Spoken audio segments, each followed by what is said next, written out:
أعوذ بالله من الشيطان الرجيم بسم الله الرحمن الرحيم الذين كفروا وصدوا عن سبيل الله أضل أعمالهم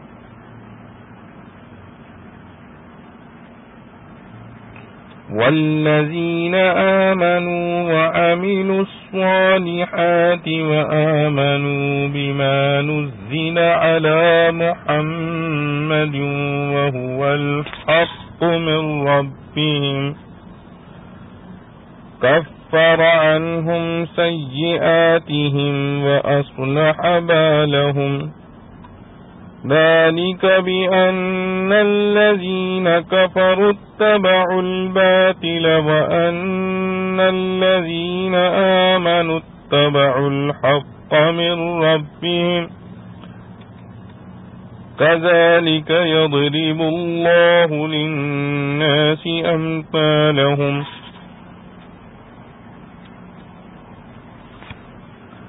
سورہ محمد صلی اللہ علیہ وسلم. سورہ محمد صلی اللہ علیہ وسلم مدینہ میں نازل ہوئی اور اس میں 38 آیتیں ہیں اور 4 رکوع. شروع اللہ کے نام سے جو بے حد مہربان نہایت رحم والا ہے. جو لوگ کے منکر ہوئے اور روکا اوروں کو اللہ کی راہ سے کھو دیے اللہ نے ان کے کیے کام،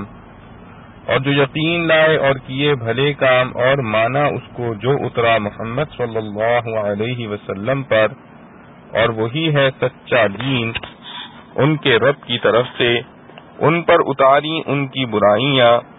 ان پر سے اتاری ان کی برائیاں اور سنوارا ان کا حال. یہ اس لیے کہ جو منکر ہیں وہ چلے جھوٹی بات پر، اور جو یقین لائے انہوں نے مانی سچی بات اپنے رب کی طرف سے. یوں بتلاتا ہے اللہ لوگوں کو ان کے احوال. خلاصہ تفسیر: جو لوگ خود بھی کافر ہوئے اور دوسروں کو بھی اللہ کے راستے سے روکا، جیسے رؤسائے کفار کی عادت تھی کہ جان و مال سے ہر طرح کی کوشش اسلام کا راستہ روکنے میں کرتے تھے،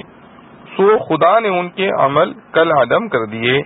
یعنی جن کاموں کو وہ نیک سمجھ رہے ہیں بوجہ عدم ایمان کے وہ مقبول نہیں، بلکہ ان میں سے بعض کام اور الٹے موجب عتاب ہیں، جیسے اللہ کے راستے پر چلنے سے روکنے میں خرچ کرنا. کما قال تعالی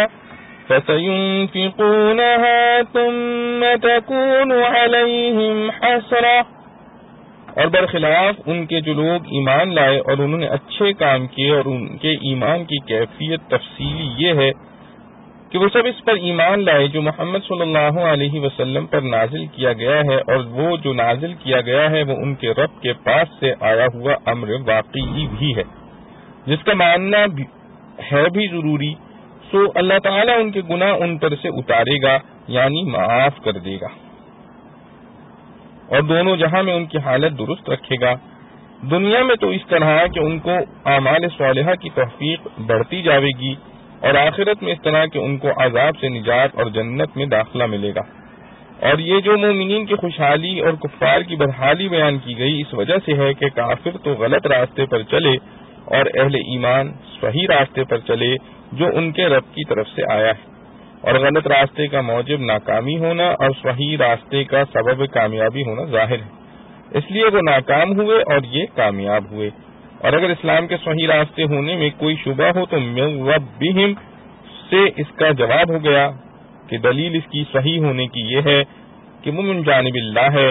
اور من جانب اللہ ہونا تمام معجزات نبویہ سے بالخصوص اعجاز قرآنی سے ثابت ہے.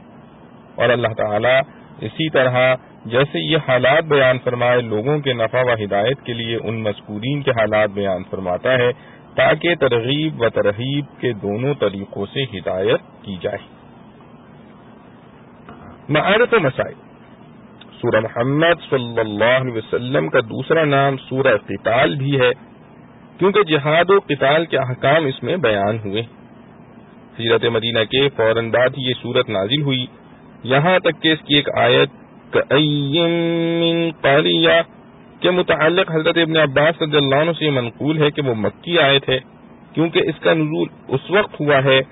جبکہ آپ صلی اللہ علیہ وسلم ہجرت کی نیت سے مکہ معظمہ سے نکلے اور مکہ مکرمہ کی بستی اور بیت اللہ پر نظر کر کے آپ صلی اللہ علیہ وسلم نے فرمایا کہ ساری دنیا کے شہروں میں مجھے تو ہی محبوب ہے، اگر اہل مکہ مجھے یہاں سے نہ نکالتے تو میں خود اپنے اختیار سے مکہ مکرمہ کو نہ چھوڑتا۔ اور اصطلاح مفسرین کے مطابق جو آیات سفر ہجرت مدینہ کے دوران میں نازل ہوئی ہیں وہ مکی کہلاتی ہیں۔ خلاصہ یہ ہے کہ یہ سورت ہجرت مدینہ کے فوراً بعد نازل ہوئی ہے اور یہیں پہنچ کر کفار سے جہاد و قتال کے احکام نازل ہوئے ہیں۔ صدوا عن سبیل اللہ، سبیل اللہ سے مراد اسلام ہے۔ اول اعمالہم، میں ان کفار کے وہ اعمال مراد ہیں جو فی نفسہ نیک کام ہیں، جیسے مساکین کی امداد و اعانت، پڑوسی کی حمایت و حفاظت، سخاوت اور صدقہ خیرات وغیرہ، کہ یہ اعمال اگرچہ اپنی ذات میں نیک اور اچھے عمل ہیں لیکن آخرت میں ان کا فائدہ ایمان لانے کے ساتھ مشروط ہے۔ کافروں کے ایسے نیک اعمال آخرت میں ان کے کچھ کام نہ آئیں گے، البتہ دنیا میں ہی ان کو ان کے نیک کاموں کے بدلے میں راحت و آرام دے دیا جاتا ہے۔ وَآمَنُوا بِمَا نُزِّلَ عَلَى مُحَمَّدٍ، اگرچہ پہلے جملے میں ایمان اور عمل صالح کا ذکر آ چکا ہے جس میں رسول اللہ صلی اللہ علیہ وسلم کی رسالت اور آپ صلی اللہ علیہ وسلم پر نازل ہونے والی وحی بھی شامل ہے، مگر اس دوسرے جملے میں اس کو بالتفصیل ذکر کرنے میں یہ بتلانا منظور ہے کہ ایمان کی اصل بنیاد اس پر ہے کہ خاتم النبیین صلی اللہ علیہ وسلم کی تمام تعلیمات کو صدق دل سے قبول کیا جائے۔ وَأَصْلَحَ بَالَهُمْ، لفظ بال کبھی شان اور حال کے معنی میں آتا ہے اور کبھی قلب کے معنی میں، یہاں دونوں معنی لیے جا سکتے ہیں۔ پہلے معنی لیے جائیں تو مطلب آیت کا یہ ہوگا کہ اللہ تعالی نے ان کے حال کو یعنی دنیا و آخرت کے تمام کاموں کو درست کر دیا، اور دوسری صورت میں معنی یہ ہوں گے کہ اللہ تعالی نے ان کے قلوب کو درست کر دیا۔ حاصل اس کا بھی وہی ہوگا کہ تمام کام درست کر دیے، کیونکہ کاموں کی درستی قلب کی درستی کے ساتھ لازم و ملزوم ہے۔ فَإِذَا لَقِيتُمُ الَّذِينَ كَفَرُوا فَضَرْبَ الرِّقَابِ حَتَّى إِذَا أَثْخَنْتُمُوهُمْ فَشُدُّوا الْوَثَاقَ فَإِمَّا مَنًّا بَعْدُ وَإِمَّا فِدَاءً حَتَّى تَضَعَ الْحَرْبُ أَوْزَارَهَا، سو جب تم مقابل ہو منکروں کے تو مارو گردنیں، یہاں تک کہ جب خوب قتل کر چکو ان کو تو مضبوط باندھ لو قید، پھر یا احسان کیجیو یا معاوضہ لیجیو جب تک کہ رکھ دے لڑائی اپنے ہتھیار۔ خلاصہ تفسیر،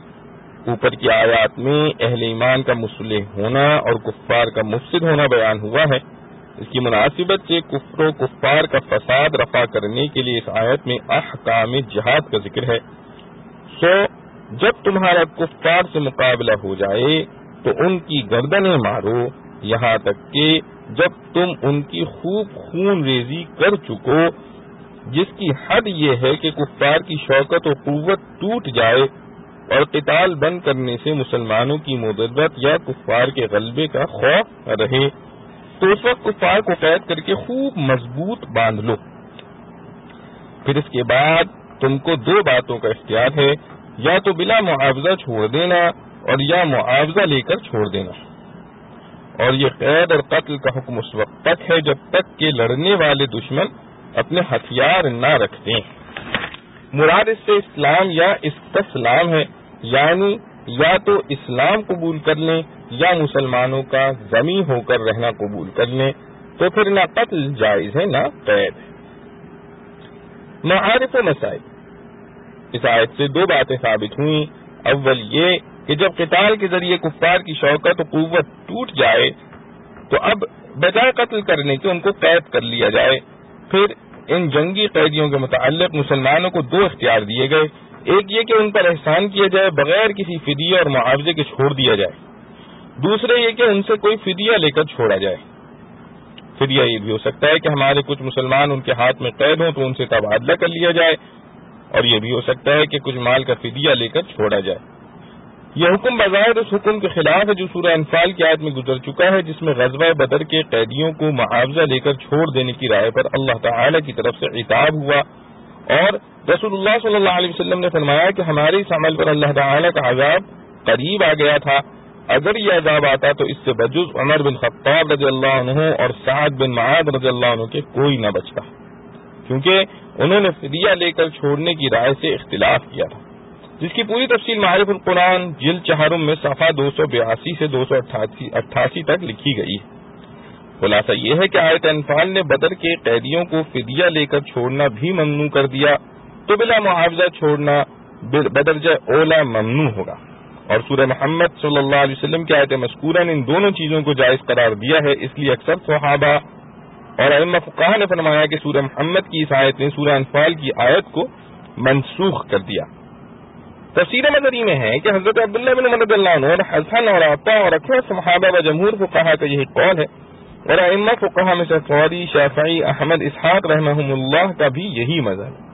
اور ابن عباس رضی اللہ عنہ نے فرمایا کہ غزوہ بدر کے موقع پر مسلمانوں کی قلت تھی، اس وقت من و فدا کی ممانعت آئی، اور پھر جب مسلمانوں کی شوکت و تعداد بڑھ گئی تو سورہ محمد میں من و فدا کی اجازت دے دی گئی۔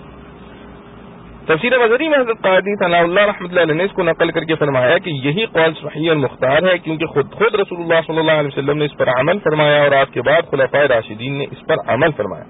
اس لیے یہ آیت سورہ انفال کی آیت کے لیے ناسخ ہے۔ وجہ یہ ہے کہ سورہ انفال کی آیت غزوہ بدر کے وقت نازل ہوئی جو ہجرت کے دوسرے سال میں ہوا ہے، اور رسول اللہ صلی اللہ علیہ وسلم نے سن 6 ہجری غزوہ حدیبیہ میں جن قیدیوں کو بلا معاوضہ آزاد فرمایا ہے وہ سورہ محمد کی آیت مذکورہ کے مطابق ہے۔ صحیح مسلم میں حضرت انس رضی اللہ عنہ سے روایت ہے کہ اہل مکہ میں سے 80 آدمی اچانک جبل تنعیم سے اترے جو رسول اللہ صلی اللہ علیہ وسلم کو بے خبر پا کر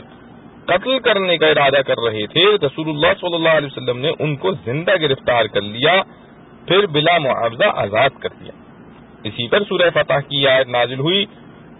وَهُوَ الَّذِي كَفَّ أَيْدِيَهُمْ عَنْكُمْ وَأَيْدِيَكُمْ عَنْهُمْ بِبَطْنِ مَكَّةَ مِنْ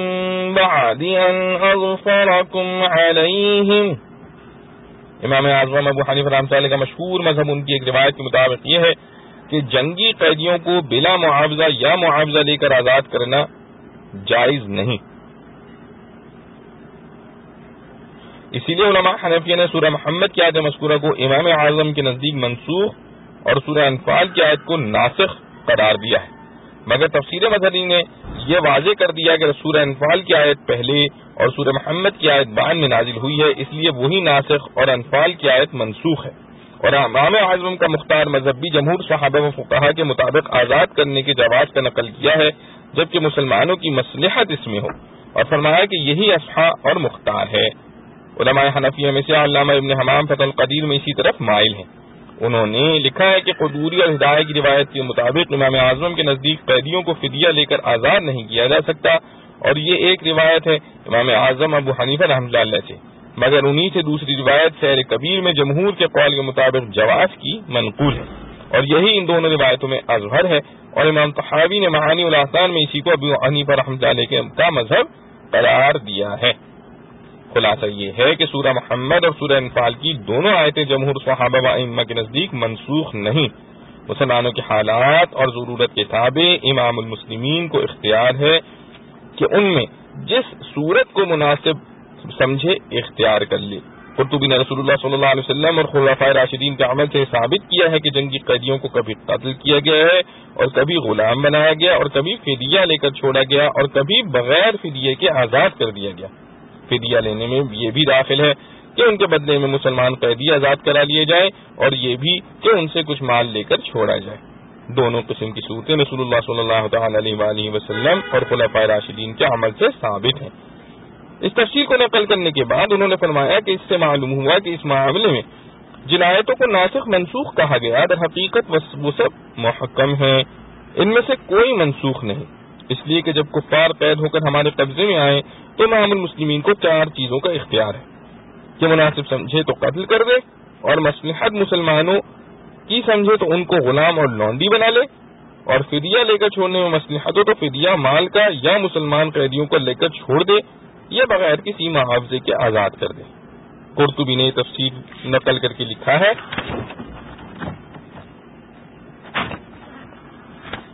وهذا القول يروى من أهل المدينة والشافعي وابي عبيد وحكى الطحاوي مذهب عن أبي حنيفة والمشهور ما قدمنا، یعنی علماء مدینہ کا یہی قول ہے اور یہی قول امام شافعی رحمۃ اللہ علیہ اور ابو عبید رحمۃ اللہ علیہ کا ہے، اور امام طحاوی رحمۃ اللہ علیہ نے ابو حنیفہ رحمۃ اللہ علیہ کا بھی یہی قول نقل کیا ہے، اگرچہ مشہور مذہب ان کا اس کے خلاف ہے۔ جنگی قیدیوں کے متعلق امام المسلمین کو 4 اختیار۔ مذکور صدر تقریر سے واضح ہو گیا کہ جنگی قیدیوں کے قتل اور استرقاق یعنی غلام بنانے کا جو امام المسلمین کو اختیار ہے اس پر تو تمام امت کا اجماع ہے، اور فدیہ لے کر یا بلا معاوضہ آزاد کرنے میں اگرچہ کچھ اختلافات ہیں مگر جمہور کے نزدیک یہ دونوں صورتیں بھی جائز ہیں۔ اسلام میں غلامی کی بحث، یہاں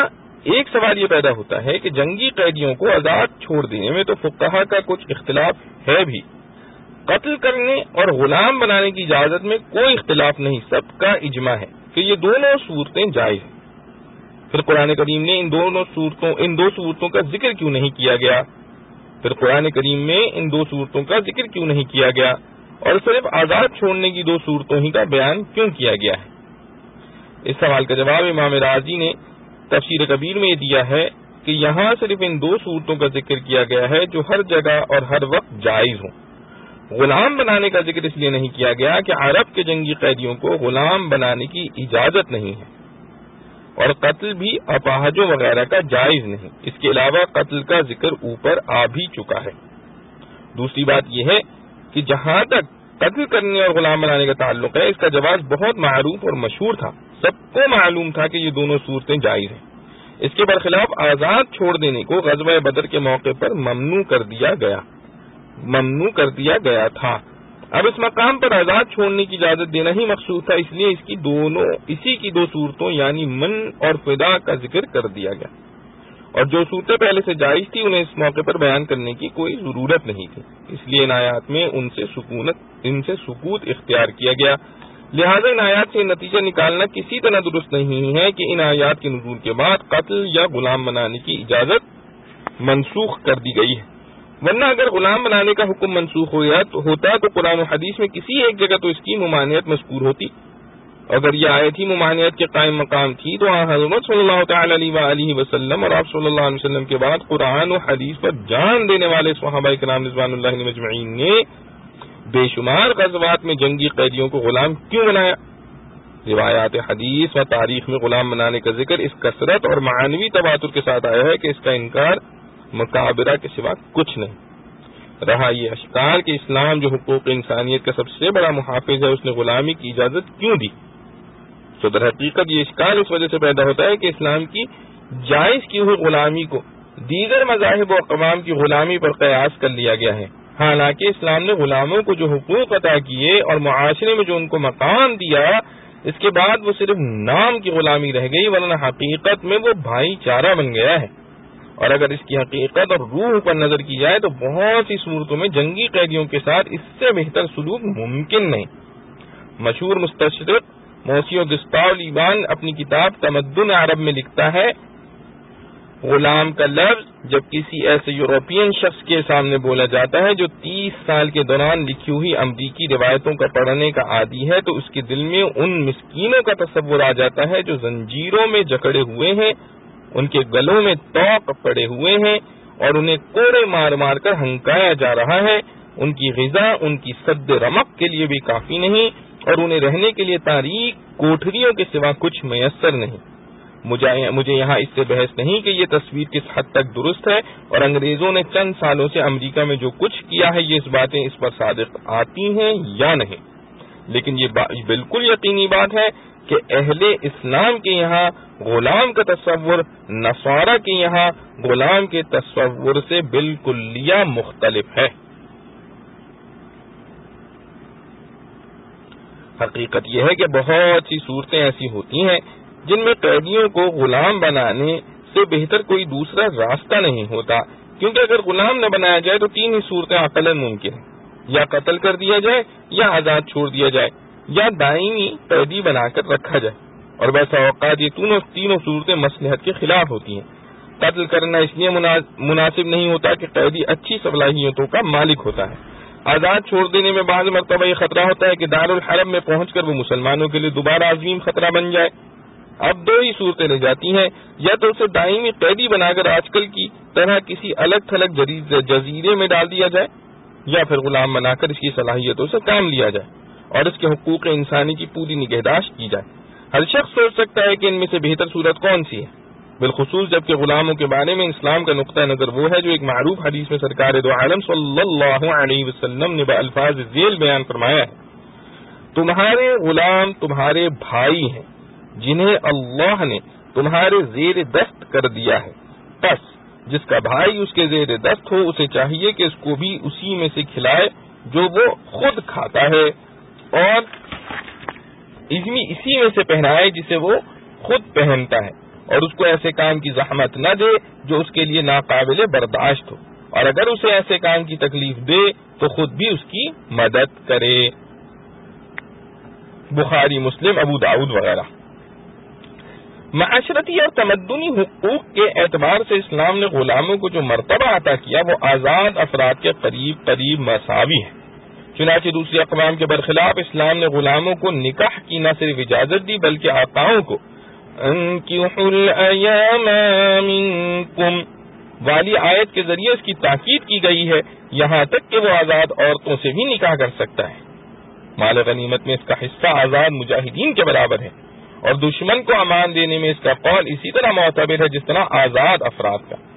قرآن و حدیث میں ان کے ساتھ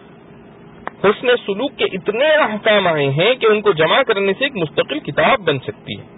یہاں تک کہ حضرت علی رضی اللہ عنہ کا ارشاد ہے کہ سرکار دو عالم صلی اللہ علیہ وسلم کے جو الفاظ آخری وقت تک زبان مبارک پر جاری تھے اور جس کے بعد آپ صلی اللہ علیہ وسلم خالق حقیقی سے جا ملے وہ یہ الفاظ تھے، الصلاۃ الصلاۃ اتقوا اللہ فیما ملکت ایمانکم۔ ترجمہ، نماز کا خیال رکھو، نماز کا خیال رکھو، اپنے زیر دست غلاموں کے بارے میں اللہ سے ڈرو۔ ابو داؤد باب فی حق المملوک۔ غلاموں کے لیے تعلیم و تربیت کے جو مواقع اسلام نے فراہم کیے ہیں ان کا اندازہ اس بات سے لگایا جا سکتا ہے کہ عبد الملک بن مروان کے زمانے میں اسلامی سلطنت کے تقریباً تمام صوبوں میں علم و فضل کے مرجع اعلیٰ سب کے سب غلاموں میں سے تھے، جس کا واقعہ متعدد کتب تاریخ میں مذکور ہے۔ پھر اس نام کی غلامی کو بھی رفتہ رفتہ ختم یا کم کرنے کے لیے غلاموں کو آزاد کرنے کے اتنے فضائل قرآن و حدیث میں وارد ہوئے ہیں کہ شاید ہی کوئی نیکی اس کی ہمسری کر سکے۔ مختلف فقہی احکام میں غلاموں کو آزاد کرنے کے لیے بہانے ڈھونڈے گئے ہیں، کفارہ صوم، کفارہ قتل، کفارہ ظہار، کفارہ یمین۔ ان تمام صورتوں میں سب سے پہلا حکم یہ مذکور ہے کہ کوئی غلام آزاد کیا جائے، یہاں تک کہ حدیث میں یہ بھی فرمایا گیا ہے کہ اگر کسی نے غلام کو ناحق تھپڑ مار دیا تو اس کا کفارہ یہ ہے کہ اسے آزاد کر دیا جائے۔ صحیح مسلم باب صحبت الممالک۔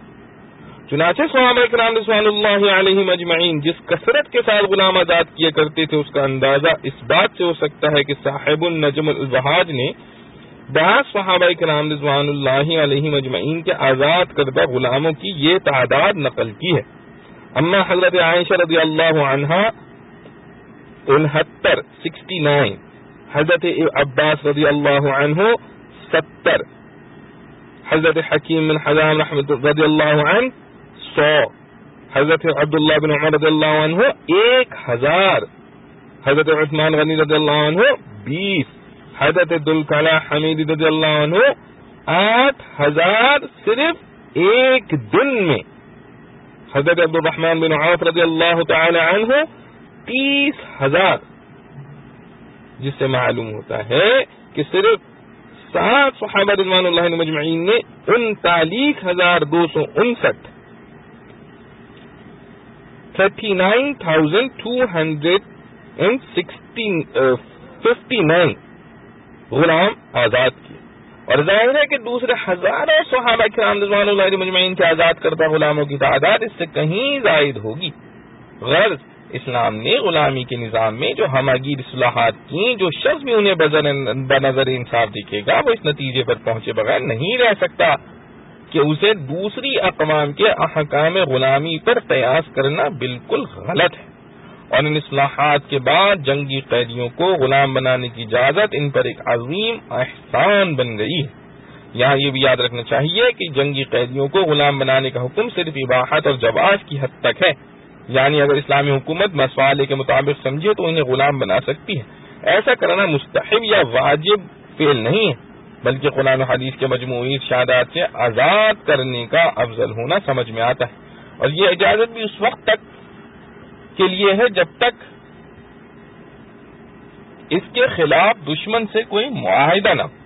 اور اگر دشمن سے معاہدہ ہو جائے کہ نہ وہ ہمارے قیدیوں کو غلام بنائیں گے نہ ہم ان کے قیدیوں کو، تو پھر اس معاہدے کی پابندی لازم ہوگی. ہمارے زمانے میں دنیا کے بہت سے ملکوں نے ایسا معاہدہ کیا ہوا ہے، لہذا جو اسلامی ممالک اس معاہدے میں شریک ہیں ان کے لیے غلام بنانا اس وقت تک جائز نہیں جب تک یہ معاہدہ قائم ہے. ذلك ولو يشاء الله لانتصر منهم ولكن ليبلو بعضكم ببعض والذين قتلوا في سبيل الله فلن يضل أعمالهم سيهديهم ويصلح بالهم وَيُدْخِلُهُمُ الْجَنَّةَ عَرَّفَهَا لَهُمْ يَا أَيُّهَا الَّذِينَ آمَنُوا إِن تَنصُرُوا اللَّهَ يَنصُرْكُمْ وَيُثَبِّتْ أَقْدَامَكُمْ وَالَّذِينَ كَفَرُوا فَتَعْسًا لَّهُمْ وَأَضَلَّ أَعْمَالَهُمْ ذلك بأنهم كرهوا ما أنزل الله فأحبط أعمالهم أفلم يسيروا في الأرض فينظروا كيف كان عاقبة الذين من قبلهم دمر الله عليهم وللكافرين أمثالها ذلك بأن الله مولى الذين آمنوا وأن الكافرين لا مولى لهم. یہ سن چکے اور اگر چاہے اللہ تو بدلہ لے ان سے، پر جانچنا چاہتا ہے تمہارے ایک سے دوسرے کو، اور جو لوگ مارے گئے اللہ کی راہ میں تو نہ ضائع کرے گا وہ ان کے کیے کام، ان کو راہ دے گا اور سنوارے گا ان کا حال، اور داخل کرے گا ان کو بہشت میں جو معلوم کرا دی ہے ان کو. اے ایمان والو، اگر تم مدد کرو گے اللہ کی تو وہ تمہاری مدد کرے گا اور جما دے گا تمہارے پاؤں، اور جو لوگ کے منکر ہوئے وہ گرے منہ کے بل اور کھو دیے ان کے کیے کام. یہ اس لیے کہ ان کو پسند نہ ہوا جو اتارا اللہ نے، پھر اکارت کر دیے ان کے کیے کام. کیا وہ پھرے نہیں ملک میں کہ دیکھیں کیسا ہوا انجام ان کا جو ان سے پہلے تھے. ہلاکی ڈالی اللہ نے ان پر، اور منکروں کو ملتی رہتی ہیں ایسی چیزیں. یہ اس لیے کہ اللہ رفیق ہے ان کا جو یقین لائے، اور یہ کہ جو منکر ہیں ان کا رفیق نہیں کوئی۔ خلاصہ تفسیر، یہ حکم جہاد کا جو مذکور ہوا بجا لانا اور جو بعض صورتوں میں کفار سے انتقام لینے کے لیے طریقہ جہاد کا مقرر کیا، یہ خاص حکمت کی وجہ سے ہے، ورنہ اگر اللہ چاہتا تو ان سے خود ہی آسمانی اور زمینی عذابوں کے ذریعے انتقام لے لیتا، جیسے پچھلی امتوں سے اسی طرح انتقام لیا۔ کسی پر پتھر برسے، کسی پر ہوا کا طوفان آیا، کسی کو غرق کیا گیا۔ اگر ایسا ہوتا تو تم کو جہاد نہ کرنا پڑتا، لیکن تم کو جہاد کرنے کا حکم اس لیے دیا تاکہ تمہارا ایک دوسرے کے ذریعے امتحان کرے۔ مسلمانوں کا امتحان یہ کہ کون حکم الہی پر اپنی جان کو ترجیح دیتا ہے، اور کفار کا امتحان یہ کہ قتال و جہاد کی تکلیف سے متنبہ ہو کر کون حق کو قبول کرتا ہے۔ اور جہاد میں جیسے کفار کا قاتل ہونا کامیابی ہے، اسی طرح مقتول ہونا بھی ناکامی نہیں، کیونکہ جو لوگ اللہ کی راہ یعنی جہاد میں مارے جاتے ہیں، اللہ تعالیٰ ان کے اعمال کو، جن میں یہ عمل جہاد بھی داخل ہے، ہرگز ضائع نہ کرے گا۔ جیسا کہ ظاہر میں سمجھا جا سکتا ہے کہ جب وہ کافروں پر غالب نہ آ سکا، یہ خود مقتول ہو گیا، تو گویا اس کا عمل بیکار گیا، مگر واقعہ یوں نہیں، کیونکہ اس عمل پر دوسرا نتیجہ جو ظاہری کامیابی سے بدرجہ بڑھا ہوا ہے اس کو حاصل ہو گیا، وہ یہ کہ اللہ تعالی ان کو منزل مقصود تک، جس کا بیان آگے آتا ہے، پہنچا دے گا، اور ان کی حالت قبر اور حشر اور پل صراط اور تمام مواقع آخرت میں درست رکھے گا، کہیں کوئی خرابی اور مدت ان کو نہ پہنچے گی۔ اور اس منزل مقصود تک پہنچنے کا بیان یہ ہے کہ ان کو جنت میں داخل کرے گا، جس کی ان کو پہچان کرا دے گا کہ ہر جنتی اپنے اپنے مقررہ مکان پر بغیر کسی تلاش تفتیش کے بے تکلف جا پہنچے گا۔ اس سے ثابت ہوا کہ جہاد میں ظاہری ناکامی یعنی خود مقتول ہو جانا بھی بڑی کامیابی ہے۔ آگے جہاد کے دنیاوی فوائد و فضائل کا ذکر کر کے اس کی ترغیب ہے کہ اے ایمان والو، اگر تم اللہ کے دین کی مدد کرو گے تو وہ تمہاری مدد کرے گا، جس کا نتیجہ دنیا میں بھی دشمنوں پر غالب آنا ہے، خواہ ابتداءً ہی یا کچھ عرصے کے بعد انجام کار میں۔ اور بعض مومنین کا مقتول ہو جانا یا کسی معرکے میں وقتی طور پر مغلوب ہو جانا اس کے منافی نہیں، اور اسی طرح دشمنوں کے مقابلے میں تمہارے قدم جما دے گا۔ اسی طرح کا مطلب یہ ہے، خواہ ابتدا ہی سے یا وقتی پسپائی کے بعد انتہا میں ثابت قدم رکھ کر کفار پر غالب کرے گا، جیسا کہ بار بار اس کا مشاہدہ دنیا میں ہو چکا ہے۔ یہ تو مسلمانوں کا حال بیان کیا گیا، اور جو لوگ کافر ہیں ان کے لیے دنیا میں جبکہ مومنین سے مقابلہ کریں تباہی اور مغلوبیت ہے، اور آخرت میں ان کے اعمال کو خدا تعالیٰ کل عدم کر دے گا، جیسا کہ شروع صورت میں بیان ہوا۔ غرض کفار دونوں جہاں میں خسارے میں رہے، اور یہ کفار کا خسارہ اور اعمال کی بربادی اس سبب سے ہوئی کہ انہوں نے اللہ کے اتارے ہوئے احکام کو ناپسند کیا، عقیدتاً بھی اور عملاً بھی۔ سو اللہ تعالیٰ نے ان کے اعمال کو اول ہی سے اکارت کر دیا، کیونکہ کفر کا جو اعلیٰ درجے کی بغاوت ہے یہی اثر ہے۔ اور یہ لوگ جو عذاب الہی سے نہیں ڈرتے، کیا یہ لوگ ملک میں چلے پھرے نہیں، اور انہوں نے دیکھا نہیں کہ جو لوگ ان سے پہلے ہو گزرے ہیں ان کا انجام کیسا ہوا، کہ خدا تعالیٰ نے ان پر کیسی تباہی ڈالی، جو ان کے اجڑے ہوئے محلات و مکانات سے ظاہر ہے۔ تو ان کو بھی اس سے بے فکر نہ ہونا چاہیے کہ اپنے کفر سے باز نہ آئے، تو ان کافروں کے لیے بھی اسی قسم کے معاملات ہونے کو ہیں۔ آگے فریقین کے حال کا اجمالی ذکر ہے کہ یہ مسلمانوں کی کامیابی اور کافروں کی تباہی اس سبب سے ہے کہ اللہ تعالی مسلمانوں کا کارساز ہے، اور کافروں کا کوئی ایسا کارساز نہیں کہ خدا کے مقابلے میں ان کے کام بنا سکے، اس لیے وہ دونوں جہاں میں ناکام رہتے ہیں۔ اور مسلمانوں کو اگر کبھی دنیا میں وقتی ناکامی بھی ہو جائے تو انجام کار کامیابی ہوگی، اور آخرت کی فلاح تو ظاہر ہی ہے، اس لیے مسلمان ہمیشہ کامیاب اور کافر ناکام رہتا ہے۔ معارف و مسائل، مشروعیت جہاد کی ایک حکمت۔ وَلَوْ يَشَاءُ اللَّهُ لَانتَصَرَ مِنْهُمْ، اس آیت میں اللہ تعالیٰ نے ارشاد فرمایا کہ اس امت میں کفار سے جہاد و قتال کی مشروعیت در حقیقت ایک رحمت ہے، کیونکہ وہ آسمانی عذابوں کے قائم مقام ہے، کیونکہ کفر و شرک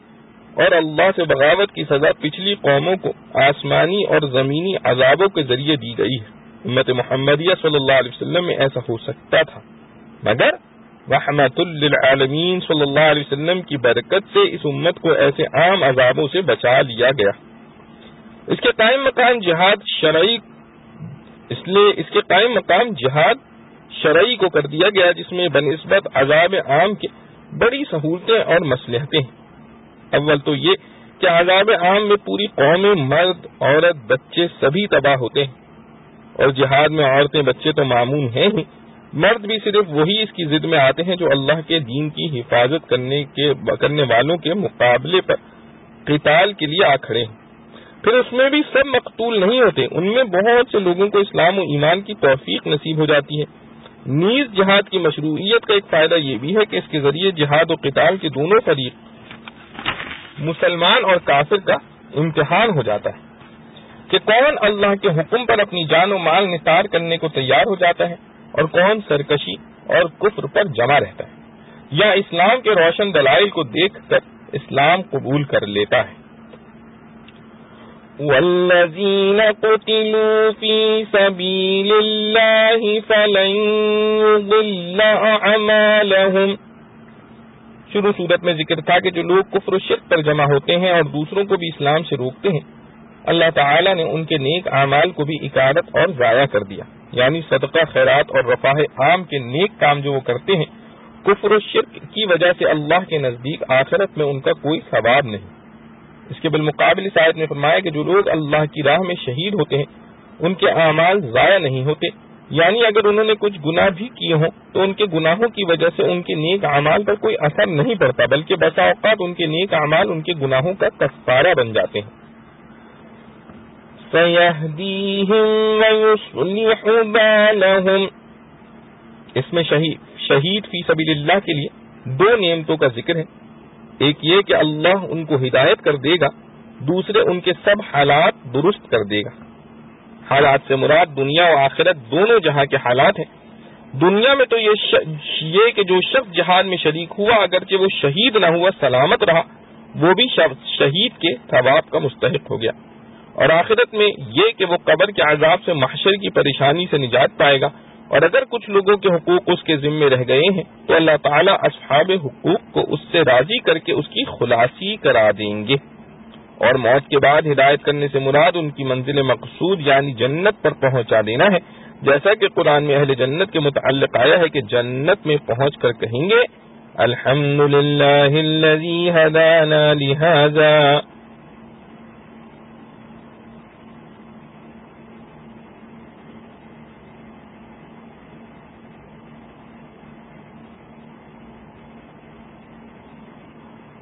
وَيُدْخِلُهُمُ الْجَنَّةَ عَرَّفَهَا لَهُمْ. یہ ایک تیسرا انعام ہے کہ ان کو صرف یہی نہیں کہ جنت میں پہنچا دیا جائے گا، بلکہ ان کے دلوں میں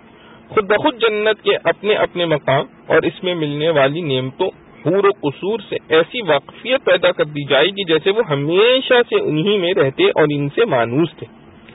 اگر ایسا نہ ہوتا تو جنت ایک نیا عالم تھا، اس میں اپنا مقام تلاش کرنے میں، وہاں کی چیزوں سے مناسبت اور تعلق قائم ہونے میں وقت لگتا اور ایک مدت تک اجنبیت کے احساس سے قلب مطمئن نہ ہوتا. حضرت ابو ہریرہ رضی اللہ عنہ کی روایت ہے کہ رسول اللہ صلی اللہ علیہ وسلم نے فرمایا کہ قسم ہے اس ذات کی جس نے مجھے دین حق دے کر بھیجا ہے کہ تم دنیا میں جس طرح اپنی بیویوں اور گھروں سے واقف اور مانوس ہو، اس سے بھی زیادہ اپنے جنت کے مقام اور وہاں کی بیویوں سے واقف اور مانوس ہو جاؤ گے.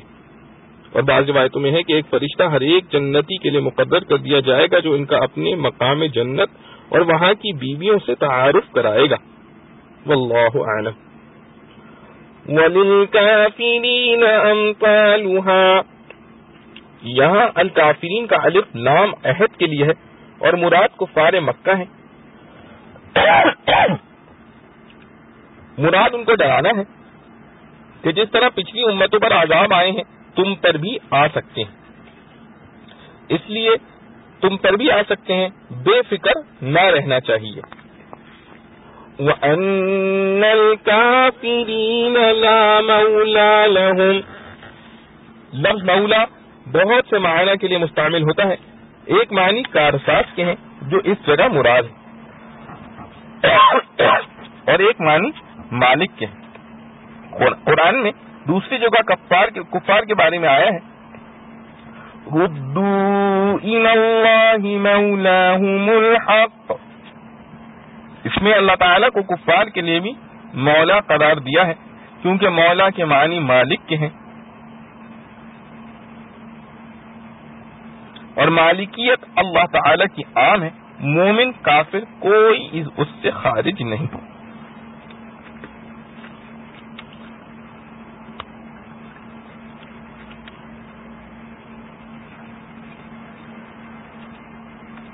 ان اللہ يدخل الذین آمنوا وعملوا الصالحات جنات تجری من تحتها الانہار والذین کفروا يتمتعون ويأكلون كما تأكل الانعام والنار مثوى لهم وكأي من قرية هي أشد قوة من قريتك التي أخرجتك أهلكناهم فلا ناصر لهم أفمن كان على بينة من ربه كمن زين له سوء عمله واتبعوا أهواءهم مثل الجنة التي وعد المتقون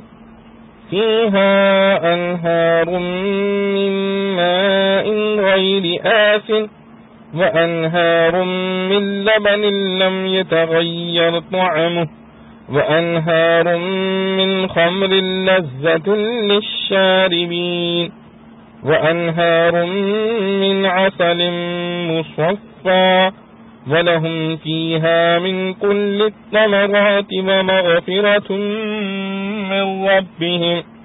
كمن هو خالد في النار وسقوا ماء حميما فقطع أمعاءهم.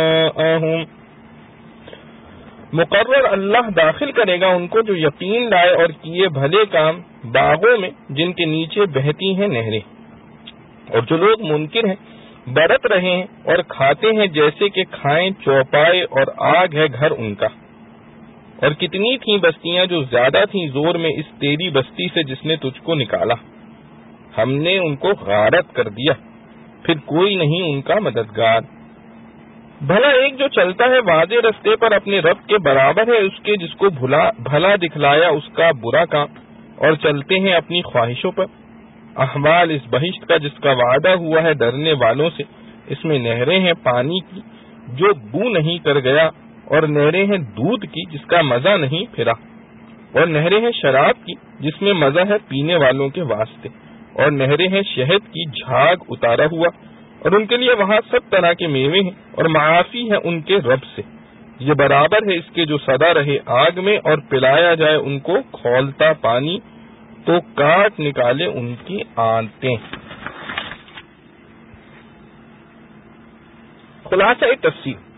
بے شک اللہ تعالیٰ ان لوگوں کو جو ایمان لائے اور انہوں نے اچھے کام کیے جنت کے ایسے باغوں میں داخل کرے گا جن کے نیچے سے نہریں بہتی ہوں گی. اور جو لوگ کافر ہیں وہ دنیا میں عیش کر رہے ہیں اور اس طرح آخرت سے بے فکر ہو کر کھاتے پیتے ہیں جس طرح چوپائے کھاتے ہیں کہ وہ نہیں سوچتے کہ ہم کو کیوں کھلایا پلایا جاتا ہے اور ہمارے ذمے اس کا کیا حق واجب. اور جہنم ان لوگوں کا ٹھکانہ ہے. اور اوپر جو کفار کی دنیا میں عیش کرنے کا ذکر ہوا اس سے آپ کے مخالفین کو دھوکہ نہ کھانا چاہیے اور نہ آپ کو ان کی اس غفلت پر کچھ حزن و ملال ہونا چاہیے جو ان کی مخالفت کا سبب بنی ہوئی ہے. یہاں تک کہ انہوں نے آپ کو تنگ کر کے مکہ میں بھی نہیں رہنے دیا کیونکہ بہت سی بستیاں ایسی تھیں جو قوت جسم اور قوت مال و جاہ میں آپ کی اس بستی سے بڑھی ہوئی تھیں جس کے رہنے والوں نے آپ کو گھر سے بے گھر کر دیا کہ ہم نے ان کو عذاب سے ہلاک کر دیا. سو ان کا کوئی مددگار نہ ہوا تو یہ بیچارے کیا چیز ہیں. ان کو مغرور نہ ہونا چاہیے کیونکہ جب اللہ تعالیٰ چاہیں ان کی صفائی کر سکتے ہیں. اور آپ ان کے چند روزہ عیش سے مغموم نہ ہو کیونکہ اللہ تعالیٰ اپنے مقررہ وقت پر ان کو بھی سزا دینے والے ہیں. تو جو لوگ اپنے پروردگار کے واضح ثابت بالدلیل راستے پر ہوں،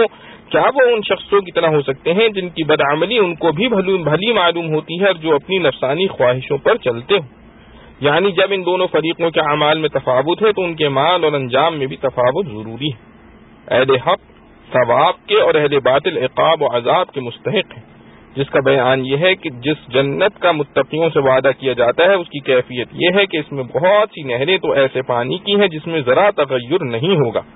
نہ بو میں، نہ رنگ میں، نہ مزے میں، اور بہت سی نہریں دودھ کی ہیں جن کا ذائقہ ذرا بدلا ہوا نہ ہوگا، اور بہت سی نہریں ہیں شراب کی جو پینے والوں کو بہت لذیذ معلوم ہوں گی، اور بہت سی نہریں ہیں شہد کی جو بالکل میل کچیل سے پاک صاف ہوگا،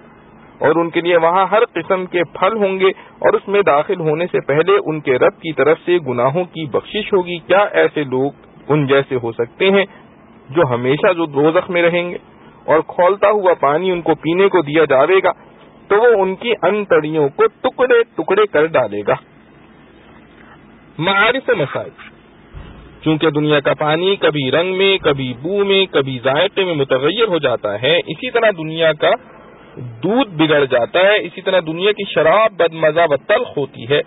صرف بعض منافع کی خاطر پی جاتی ہے، جیسے تمباکو کو کڑوا ہونے کے باوجود کھایا جاتا ہے، پھر عادت پڑ جاتی ہے۔ جنت کے پانی اور دودھ اور شراب کے بارے میں بتلا دیا گیا کہ وہ سب ان تغیرات اور بدمزگی کی آفات سے خالی ہیں، اور جنت کا دوسری مضرتوں اور مفاسد سے خالی ہونا سورہ صافات کی آیت میں آیا ہے، لا فیہا غول ولا هم عنہا ینزفون۔ اسی طرح دنیا کے شہد میں موم اور میل کچیل ملا ہوتا ہے، جنت کی نہر میں شہد کا پاک صاف ہونا بتلایا گیا۔ صحیح بات یہ ہے کہ انہار جنت کی چاروں قسم پانی، دودھ، شراب، شہد اپنے حقیقی معنوں میں ہیں، بلا وجہ معاذی معنی لینے کی ضرورت نہیں۔ البتہ یہ بات کھلی ہوئی ہے کہ جنت کی چیزوں کو دنیا کی چیزوں پر قیاس نہیں کیا جا سکتا، وہاں کی ہر چیز کی لذت و کیف کچھ اور ہی ہوگا جس کی دنیا میں کوئی نظیر نہیں۔ وَمِنْهُمْ مَنْ يَسْتَمِعُ إِلَيْكَ حَتَّى إِذَا خَرَجُوا مِنْ عِنْدِكَ قَالُوا لِلَّذِينَ أُوتُوا الْعِلْمَ مَاذَا قَالَ آنِفًا أُولَئِكَ الَّذِينَ طَبَعَ اللَّهُ عَلَى قُلُوبِهِمْ وَاتَّبَعُوا أَهْوَاءَهُمْ وَالَّذِينَ اهْتَدَوْا زَادَهُمْ هُدًى وَآتَاهُمْ تَقْوَاهُمْ فَهَلْ يَنظُرُونَ إِلَّا السَّاعَةَ أَن تَأْتِيَهُمْ بَغْتَةً فَقَدْ جَاءَ أَشْرَاطُهَا فَأَنَّىٰ لَهُمْ إِذَا جَاءَتْهُمْ ذِكْرَاهُمْ۔ اور بعض ان میں ہیں کہ کان رکھتے ہیں تیری طرف یہاں تک کہ جب نکلیں تیرے پاس سے کہتے ہیں ان کو جن کو علم ملا ہے، کیا کہا تھا اس شخص نے ابھی؟ یہ وہی ہیں جن کے دلوں پر مہر لگا دی ہے اللہ نے اور چلے ہیں اپنی خواہشوں پر، اور جو لوگ راہ پر آئے ہیں ان کو اور بڑھ گئی اس سے سوج اور ان کو اس سے ملا بچ کر چلنا۔ اب یہی انتظار کرتے ہیں قیامت کا کہ آ کھڑی ہو ان پر اچانک، سو آ چکی ہیں اس کی نشانیاں، پھر کہاں نصیب ہوگا ان کو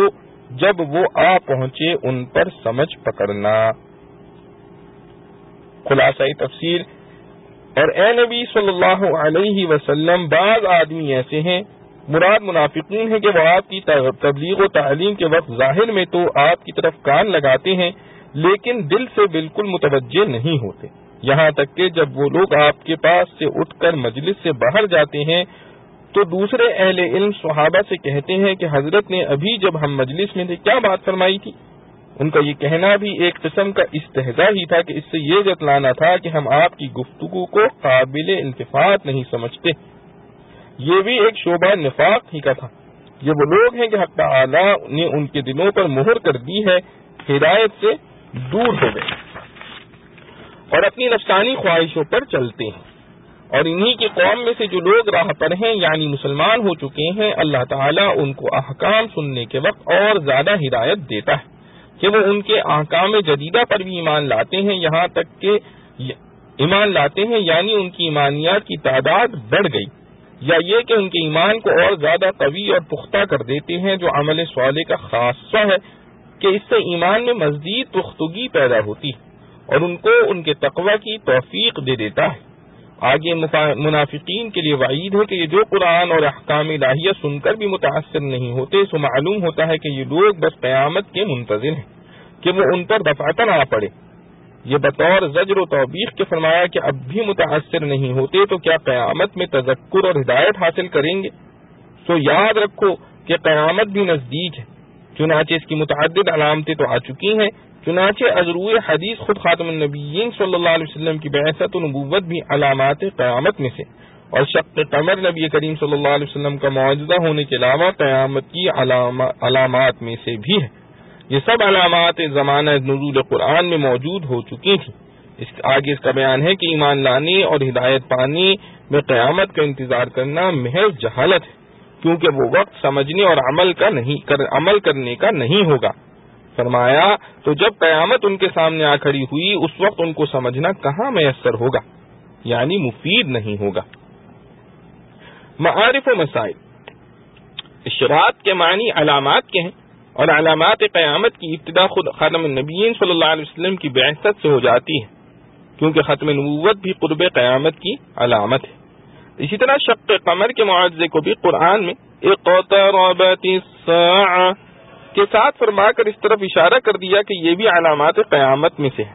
یہ تو علامات ابتدائیہ ہیں جو خود نزول قرآن کے وقت میں ظاہر ہو چکی تھیں۔ دوسری علامات قریبہ حدیث صحیحہ میں ثابت ہے، ان میں سے ایک حدیث حضرت انس رضی اللہ عنہ سے منقول ہے کہ میں نے رسول اللہ صلی اللہ علیہ وسلم سے سنا ہے کہ علامات قیامت یہ ہیں: علم اٹھ جائے گا، جہل بڑھ جائے گا، زنا کی کثرت ہوگی، شراب خوری کی کثرت ہوگی، مرد کم رہ جائیں گے، عورتیں بڑھ جائیں گی، یہاں تک کہ 50 عورتوں کا متکفل ایک مرد ہوگا، اور ایک روایت میں ہے کہ علم گھٹ جائے گا اور جہل پھیل جائے گا۔ اور حضرت ابو ہریرہ رضی اللہ عنہ سے روایت ہے کہ رسول اللہ صلی اللہ علیہ وسلم نے فرمایا کہ جب مال غنیمت کو شخصی دولت سمجھ لیا جائے اور امانت کو مال غنیمت قرار دے دیا جائے کہ حلال سمجھ کر کھا جائیں، اور زکوٰۃ کو تاوان سمجھا جائے یعنی اس کی ادائیگی میں دل میں تنگی محسوس ہو، اور علم دین اغراض دنیاوی کے لیے حاصل کیا جانے لگے، اور مرد اپنی بیوی کی اطاعت اور ماں کی نافرمانی کرنے لگے، اور دوست کو اپنے قریب کرے اور باپ کو دور کرے، اور مساجد میں شور و شغب ہونے لگے، اور قوم کا سردار ان سب میں کا فاسق بد کردار آدمی ہو جائے، اور قوم کا نمائندہ ان سب میں کا رذیل ہو جائے، اور شدید آدمی کا اکرام صرف اس لیے کرنا پڑے کہ اس کا اکرام نہ کریں گے تو یہ ستائے گا، اور گانے والی عورتوں کا گانا عام ہو جائے، اور مزامیر باجے گاجے پھیل جائیں، اور شرابیں پی جانے لگیں، اور اس امت کے آخری لوگ اپنے اسلاف پر لعنت کرنے لگیں، تو اس وقت تم لوگ انتظار کرو ایک سرخ آندھی کا اور زلزلے کا، اور لوگوں کے زمین میں دھس جانے کا، اور صورتیں مسخ ہو جانے کا، اور آسمان سے پتھر برسنے کا، اور دوسری علامات قیامت کا جو یکے بعد دیگرے اس طرح آئیں گی جیسے موتیوں کی لڑی کو کاٹ دیا جائے اور موتی ایک ایک کر کے نیچے آ گرتے ہیں۔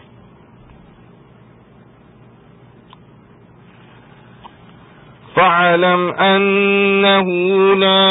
إِلَٰهَ إِلَّا اللَّهُ وَاسْتَغْفِرْ لِذَنبِكَ وَلِلْمُؤْمِنِينَ وَالْمُؤْمِنَاتِ وَاللَّهُ يَعْلَمُ مُتَقَلَّبَكُمْ وَمَثْوَاكُمْ۔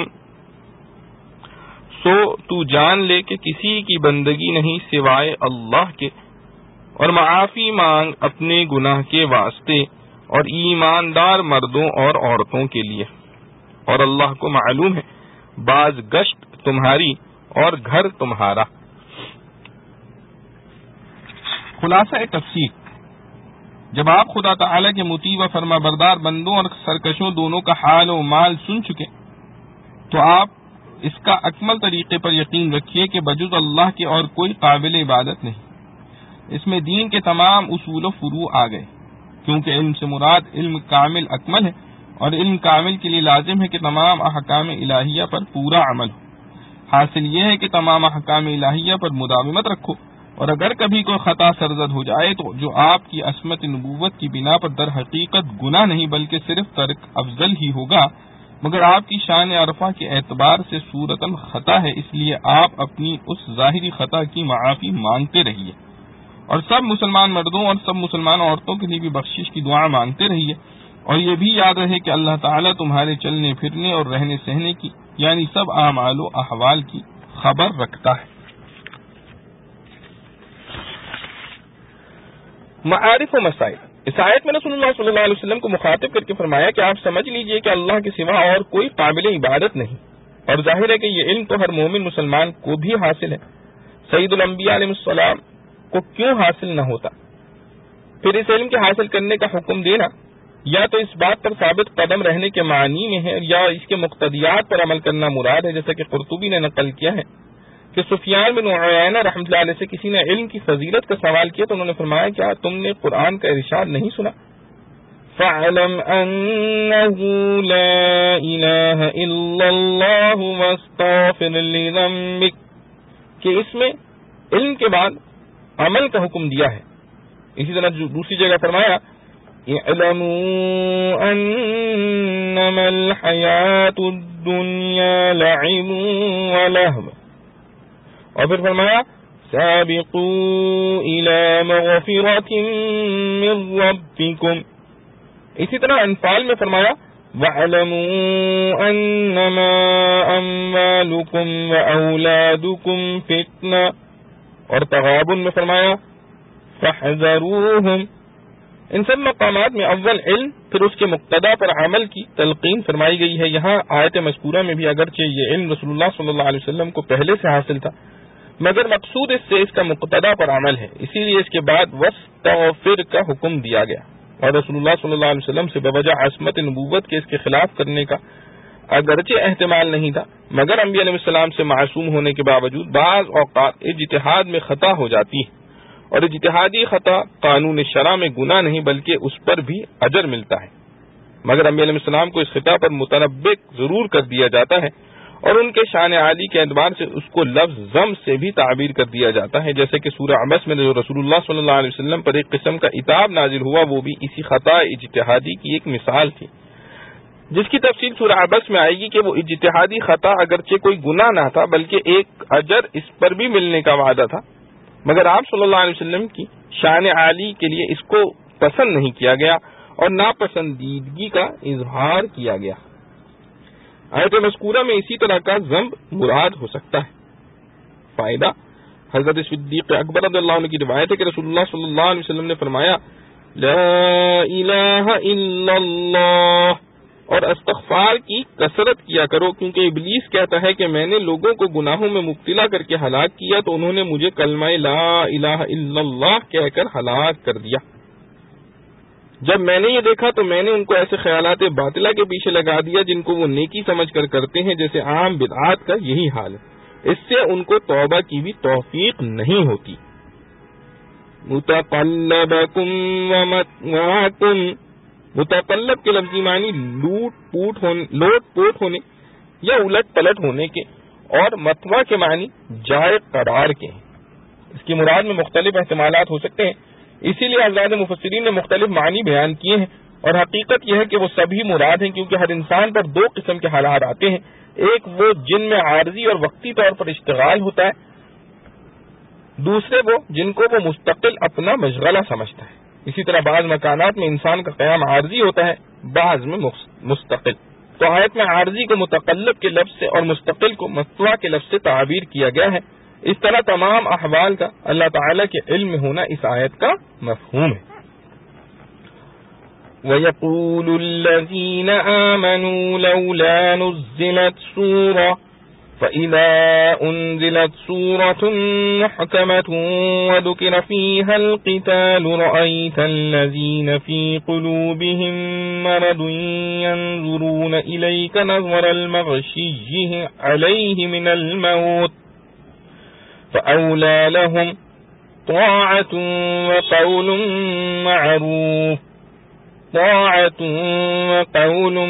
مَّعْرُوفٌ فإذا عزم الأمر فلو صدقوا الله لكان خيرا لهم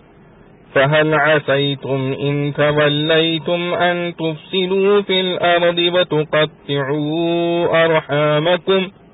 أولئك الذين لعنهم الله فأصمهم وأعمى أبصارهم أفلا يتدبرون القرآن أم على قلوب أقفالها إن الذين ارتدوا على أدبارهم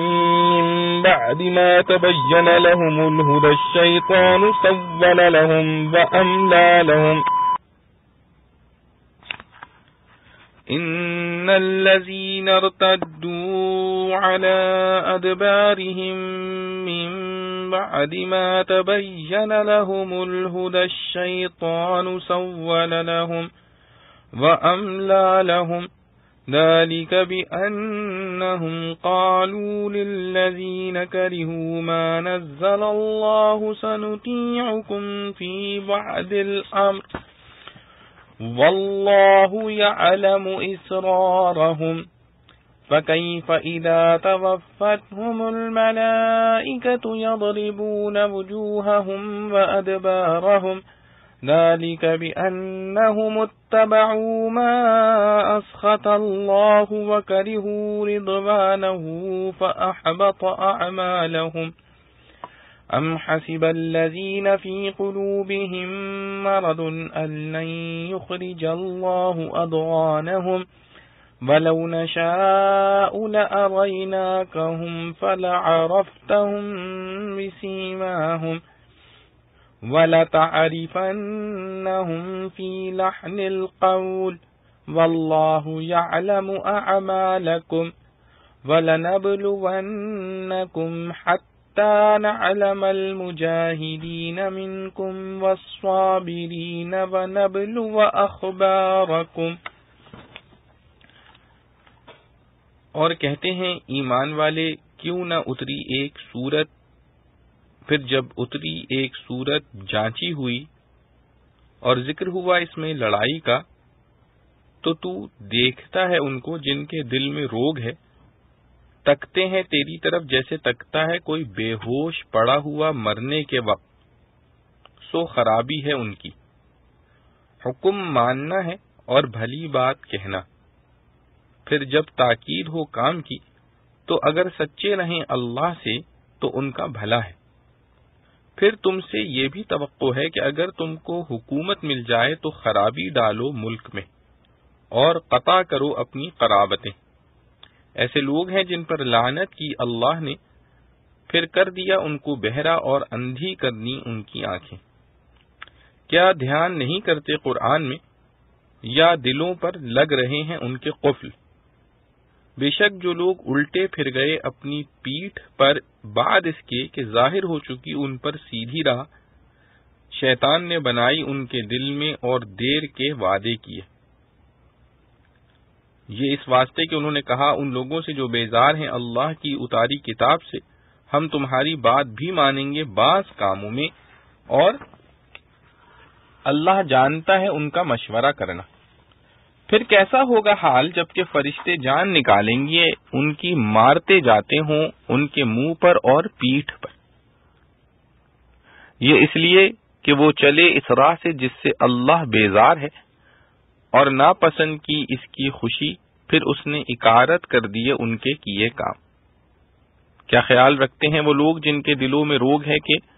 اللہ ظاہر نہ کر دے گا ان کے کینے؟ اور اگر ہم چاہیں تجھ کو دکھلا دیں وہ لوگ،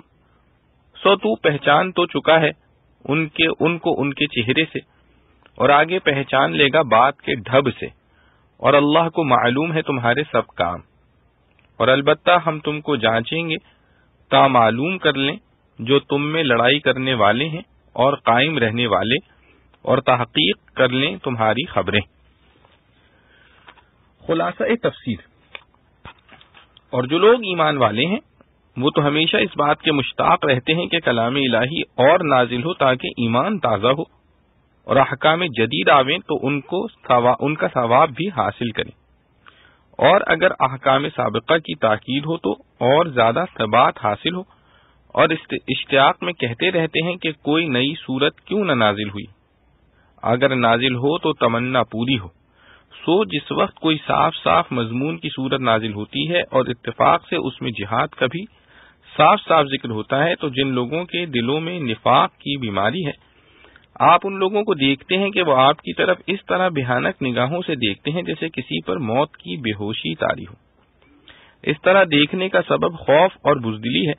کہ اب اپنے دعوی ایمان کو نبھانے کے لیے جہاد میں جانا پڑا اور مصیبت آئی،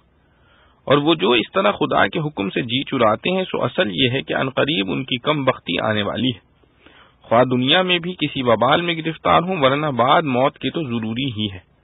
اور گو فرصت میں یہ بہت باتیں اطاعت اور خوشامد کی بنایا کرتے ہیں، لیکن ان کی اطاعت اور بات چیت کی حقیقت معلوم ہے، جس کا اب نزول حکم قتال کے وقت ان کی حالت سے سب ہی پر ظہور ہو گیا۔ پھر بعد نزول حکم جہاد کے جب سارا کام اور سامان لڑائی کا تیار ہی ہو جاتا ہے، تو اس وقت اگر یہ لوگ دعوی ایمان باللہ میں اللہ سے سچے رہتے، یعنی دعوی ایمان کے مقتضا پر عمل کرتے جس میں تمام احکام شرعیہ عموماً اور حکم جہاد خصوصاً شامل ہے، اور صدق دل سے جہاد کرتے، تو ان کے لیے بہت ہی بہتر ہوتا۔ یعنی ابتدا میں اگر منافق تھے تو اخیر ہی میں نفاق سے تائب ہو جاتے، تب بھی ایمان مقبول ہو جاتا، اور انتہا کو اس میں منحصر نہ سمجھا جاوے، کیونکہ وقت موت تک صدق دل سے توبہ مقبول ہے۔ آگے جہاد کی تاکید اور اس سے پیچھے رہنے والوں کو خطاب کر کے ترک جہاد پر بیان فرماتے ہیں کہ تم لوگ جو جہاد سے کراہت کرتے ہو،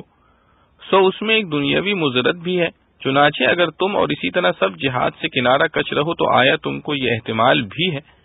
یعنی ہونا چاہیے کہ تم یعنی تمام آدمی دنیا میں فساد مچا دو اور آپس میں قطع قرابت کر دو، یعنی جہاد سے بڑا فائدہ اقامت عدل و اصلاح و امن کا ہے۔ اگر اس کو چھوڑ دیا جاوے تو مفسدین کا غلبہ ہو جاوے، اور کوئی انتظام جس میں تمام لوگوں کے مصالح کی حفاظت ہو نہ رہے، اور ایسے انتظام نہ ہونے کے لیے فساد عام اور اضاعہ حقوق لازم ہے۔ پس جس جہاد میں دنیاوی منفعت بھی ہو، اس سے پیچھے ہٹنا اور بھی عجیب ہے۔ آگے ان منافقین مذکورین کی تقبیح ہے کہ یہ وہ لوگ ہیں جن کو خدا نے اپنی رحمت سے دور کر دیا، اس لیے اس کے احکام پر عمل کی توفیق نہ رہی۔ پھر رحمت سے بعید کرنے پر یہ امر مرتب ہوا کہ ان کو بگوش قبول ہوا احکام الہیہ سننے سے بہرا کر دیا، اور راہ حق کے دیکھنے سے ان کی باطنی آنکھوں کو اندھا کر دیا۔ آگے ان پر توبیخ ہے کہ باوجود یہ کہ قرآن میں جہاد اور دیگر احکام کا وجوب ما دلائل حقانیت قرآن کے، اور ان احکام کے مصالح اور منافع اخرویہ لازمن اور دنیاویہ بھی احیاناً، اور ان احکام کی مخالفت پر وعیدیں مذکور ہیں، پھر جو یہ لوگ اس طرف التفات نہیں کرتے، تو کیا یہ لوگ قرآن کے اعجاز اور مضامین میں غور نہیں کرتے، اس لیے ان کو انکشاف نہیں ہوتا، یا غور کرتے ہیں مگر دلوں پر غیبی قفل لگ رہے ہیں؟ یہ منع الخلو ہے، یعنی ان دونوں میں سے ایک بات کا ہونا ضروری ہے، اور دونوں جمع ہوں یہ بھی ہو سکتا ہے، اور واقع میں یہاں دونوں باتیں مجتمع ہیں۔ اول ان کی طرف سے ایک فعل ہوا، یعنی انکار کی وجہ سے قرآن میں غور نہ کرنا، پھر اس کے بعد وبال میں قفل لگ گیا جس کو تباہ اور ختم یعنی مہر لگا دینا بھی کہا گیا ہے۔ اور دلیل اس ترتیب کی یہ آیت ہے، ذَلِكَ بِأَنَّهُمْ آمَنُوا ثُمَّ كَفَرُوا فَطُبِعَ عَلَى قُلُوبِهِمْ، اور اس مجموعے پر فَهُمْ لَا يَفْقَهُونَ مرتب ہے۔ آگے اس عدم تدبر کی وجہ فرماتے ہیں کہ جو لوگ حق سے پشت پھیر کر ہٹ گئے، بعد اس کے کہ سیدھا راستہ ان کو دلائل عقلیہ مثل اعجاز قرآن اور دلائل نقلیہ مثل پیشن گوئی کتب سابقہ سے صاف معلوم ہو گیا، شیطان نے ان کو چکمہ دیا ہے اور ان کو دور دور کی سجھائی ہے کہ ایمان لانے سے فلاں فلاں مصلحتیں موجودہ یا آئندہ متوقع ہیں فوت ہو جائیں گی۔ حاصل یہ ہوا کہ اس عدم تدبر کی وجہ عناد ہے کہ ہدایت کے واضح ثبوت کے بعد پھر یہ الٹے پاؤں لوٹے جا رہے ہیں، اور اس عناد کے بعد تسویل شیطانی ہوئی، یعنی شیطان نے ان کی نظروں میں اس غلط اور مہلک عمل کو مزین کر کے دکھلایا، اور اس تسول سے عدم تدبر ہوا، اور عدم تدبر سے ختم اور تباہ یعنی دلوں پر مہر ہوئی۔ پھر یہ ہدایت سامنے آ جانے کے بعد اس سے لوٹنا اور دور ہونا اس سبب سے ہوا کہ ان لوگوں نے ایسے لوگوں سے جو کہ خدا کے اتارے ہوئے احکام کو حسداً ناپسند کرتے ہیں، مراد اس سے رؤساء یہود ہیں، جو رسول اللہ صلی اللہ علیہ وسلم سے حسد کرتے تھے اور باوجود معرفت حق کے اتباع سے آر کرتے تھے۔ حاصل یہ ہے کہ ان منافقین نے رؤساء یہود سے یہ کہا، بعضی باتوں میں ہم تمہارا کہنا مان لیں گے، یعنی تم جو ہم کو اتباع محمد صلی اللہ علیہ وسلم سے منع کرتے ہو، اس کے دو جز ہیں، ایک عدم اتباع ظاہراً، دوسرا عدم اتباع باطناً۔ سو جزو اول میں تو ہم بمصلحت تمہارا کہنا نہیں مان سکتے، لیکن جزو ثانی میں مان لیں گے، کیونکہ عقائد میں ہم تمہارے ساتھ ہیں۔ کما قال انا معکم، مطلب یہ ہوا کہ حق سے پھرنے کا سبب قومی تعصب اور قرآن تقلید ہے۔ غرض ابتداء سلسلہ کی اس سے ہے اور انتہا ختم و تباہ پر۔ اور گو اس قسم کی باتیں یہ منافقین خفیہ کرتے ہیں، مگر اللہ تعالیٰ ان کی خفیہ باتیں کرنے کو خوب جانتا ہے اور بعض امور پر وحی سے آپ کو مطلع کر دیتا ہے۔ آگے وعید ہے جو کہ اولا الہم کی تفسیر کے طور پر ہو سکتی ہے، اولا لہم، آگے وعید ہے کہ جو کہ اولا لہم کی تفسیر کے طور پر ہو سکتی ہے، یعنی یہ جو ایسی حرکتیں کر رہے ہیں سو ان کا کیا حال ہوگا جبکہ فرشتے ان کی جان قبض کرتے ہوں گے اور ان کے منہوں پر اور پشتوں پر مارتے جاتے ہوں گے، اور یہ سزا اس سبب سے ہوگی کہ جو طریقہ خدا کی ناراضی کا موجب تھا یہ اسی پر چلے اور اس کی رضا یعنی اعمال موجبہ رضا سے نفرت کیا کیے۔ اس لیے اللہ تعالیٰ نے ان کے سب اعمال نیک ابتدا ہی سے کل عدم کر دیے، پس اس سزا کے مستحق ہو گئے۔ اور کسی کے پاس کوئی عمل مقبول ہو تو اس کی برکت سے عقوبت میں کچھ تو کمی ہو جاتی ہے۔ آگے واللہ یعلم اسرارہم کے مضمون کی شرح کے طور پر ہے کہ جن لوگوں کے دلوں میں مرض نفاق ہے اور وہ اس کو چھپانے کی کوشش کرتے ہیں، کیا یہ لوگ یہ خیال کرتے ہیں کہ اللہ تعالیٰ کبھی ان کی دلی عداوتوں کو ظاہر نہ کرے گا؟ یعنی یہ ان کو کیسے اطمینان ہو گیا جبکہ حق تعالیٰ کا عالم الغیب ہونا ثابت اور مسلم ہے؟ اور ہم تو اگر چاہتے تو آپ کو ان کا پورا پتہ بتلا دیتے، سو آپ ان کو ان کے حلیے سے پہچان لیتے۔ پورے پتے کا مطلب یہی ہے کہ ہر ایک کا پورا حلیہ بتا دیتے، اور گو بمصلحت ہم نے اس طرح نہیں بتلایا، لیکن آپ ان کو طرز کلام سے اب بھی ضرور پہچان لیں گے،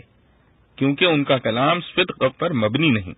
اور آپ کو نور فراست سے اللہ تعالیٰ نے صدق و کذب کی پہچان دی تھی کہ صدق کا اثر قلب پر اور ہوتا تھا اور کذب کا، اور جیسا کہ حدیث میں ہے کہ صدق اطمینان بخش ہوتا ہے اور جھوٹ دل میں شک پیدا کرتا ہے۔ اور آگے مومنین و منافقین سب کو خطاب میں جمع کر کے بطور ترغیب و ترہیب کے فرماتے ہیں کہ اللہ تعالیٰ تم سب کے اعمال کو جانتا ہے، پس مسلمانوں کو ان کے اخلاص پر جزا اور منافقین کو ان کے نفاق اور دھوکے پر سزا دے گا۔ اور آگے احکام شاقہ مثل جہاد وغیرہ کی ایک حکیمانہ حکمت ارشاد ہے، جیسا اوپر فہل عصیتم میں ایک حکیمانہ حکمت ارشاد فرمائی تھی، یعنی ہم ایسے امور شاقہ کا حکم دے کر ضرور تمہاری سب کی آزمائش کریں گے تاکہ ہم ظاہری طور پر بھی ان لوگوں کو معلوم اور ممیز کر لیں جو تم میں جہاد کرنے والے ہیں اور جو جہاد میں ثابت قدم رہنے والے ہیں، اور تاکہ تمہاری حالتوں کی جانچ کر لیں۔ یہ اس لیے بڑھا دیا کہ علاوہ حکم جہاد کے اور احکام بھی داخل ہو جائیں، اور علاوہ حالت مجاہدہ و صبر کے دوسرے حالات بھی داخل ہو جائیں۔ معارف و مسائل۔ سورۃ محکمہ، محکمہ کے لفظی معنی مضبوط و مستحکم کے ہیں۔ اس لغوی معنی کے اعتبار سے تو قرآن کی ہر سورت محکمہ ہے، لیکن اصطلاح شرع میں محکم بمقابلہ منسوخ استعمال ہوتا ہے۔ یہاں سورت کے ساتھ محکمہ کی قید کا اضافہ اس لیے ہے کہ عمل کا شوق تو جب ہی پورا ہو سکتا ہے جبکہ وہ سورت منسوخ نہ ہو۔ اور قتادہ رحمۃ اللہ علیہ نے فرمایا کہ جتنی صورتوں میں قتال و جہاد کے احکام آئے ہیں وہ سب محکمہ ہیں۔ یہاں چونکہ اصل مقصود حکم جہاد اور اس پر عمل ہے، اس لیے سورت کے ساتھ محکمہ کا لفظ بڑھا کر ذکر جہاد کی طرف اشارہ کر دیا، جس کی آگے تصریح آ رہی ہے۔ اولا لہم کے معنی اسمعی کے قول کے مطابق یہ ہیں قاربہ ما یہلک، یعنی اس کی ہلاکت کے اسباب قریب آ چکے۔ فَهَلْ عَصَيْتُمْ إِن تَوَلَّيْتُمْ أَن تُفْسِدُوا فِي الْأَرْضِ وَتُقَطِّعُوا أَرْحَامَكُمْ۔ لفظ تولا کے لغت کے اعتبار سے دو معنی ہو سکتے ہیں، ایک اعراض، دوسرے قوم و جماعت پر اقتدار، حکومت۔ اس آیت میں بعض حضرات مفسرین نے پہلے معنی لیے ہیں، جس کو اوپر خلاصہ تفسیر میں لکھا گیا ہے۔ ابو حیان نے بحر محیط میں اسی کو ترجیح دی ہے۔ اس معنی کے اعتبار سے مطلب آیت کا یہ ہوگا کہ اگر تم نے احکام شرعیہ الہیہ سے روگردانی کی جن میں حکم جہاد بھی شامل ہے، تو اس کا اثر یہ ہوگا کہ تم جاہلیت کے قدیم طریقوں پر پڑ جاؤ گے، جس کا لازمی نتیجہ زمین میں فساد اور قطع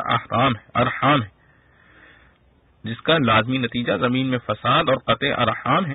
جیسا کہ جاہلیت کے ہر کام میں اس کا مشاہدہ ہوتا تھا کہ ایک قبیلہ دوسرے قبیلے پر چڑھائی اور قتل و غارت کرتا تھا اور اپنی اولاد کو خود اپنے ہاتھوں زندہ درگور کر دیتے تھے۔ اسلام نے ان تمام رسوم جاہلیت کو مٹایا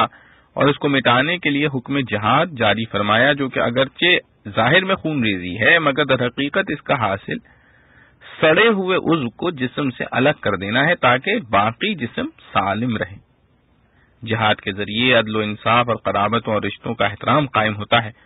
اور روح المعانی قرطبی وغیرہ میں اس جگہ تولا کے معنی حکومت و امارت کے لیے ہیں۔ تو مطلب آیت کا یہ ہوگا کہ تمہارے حالات جس کا ذکر اوپر آ چکا ہے ان کا تقاضا یہ ہے کہ اگر تمہاری مراد پوری ہو،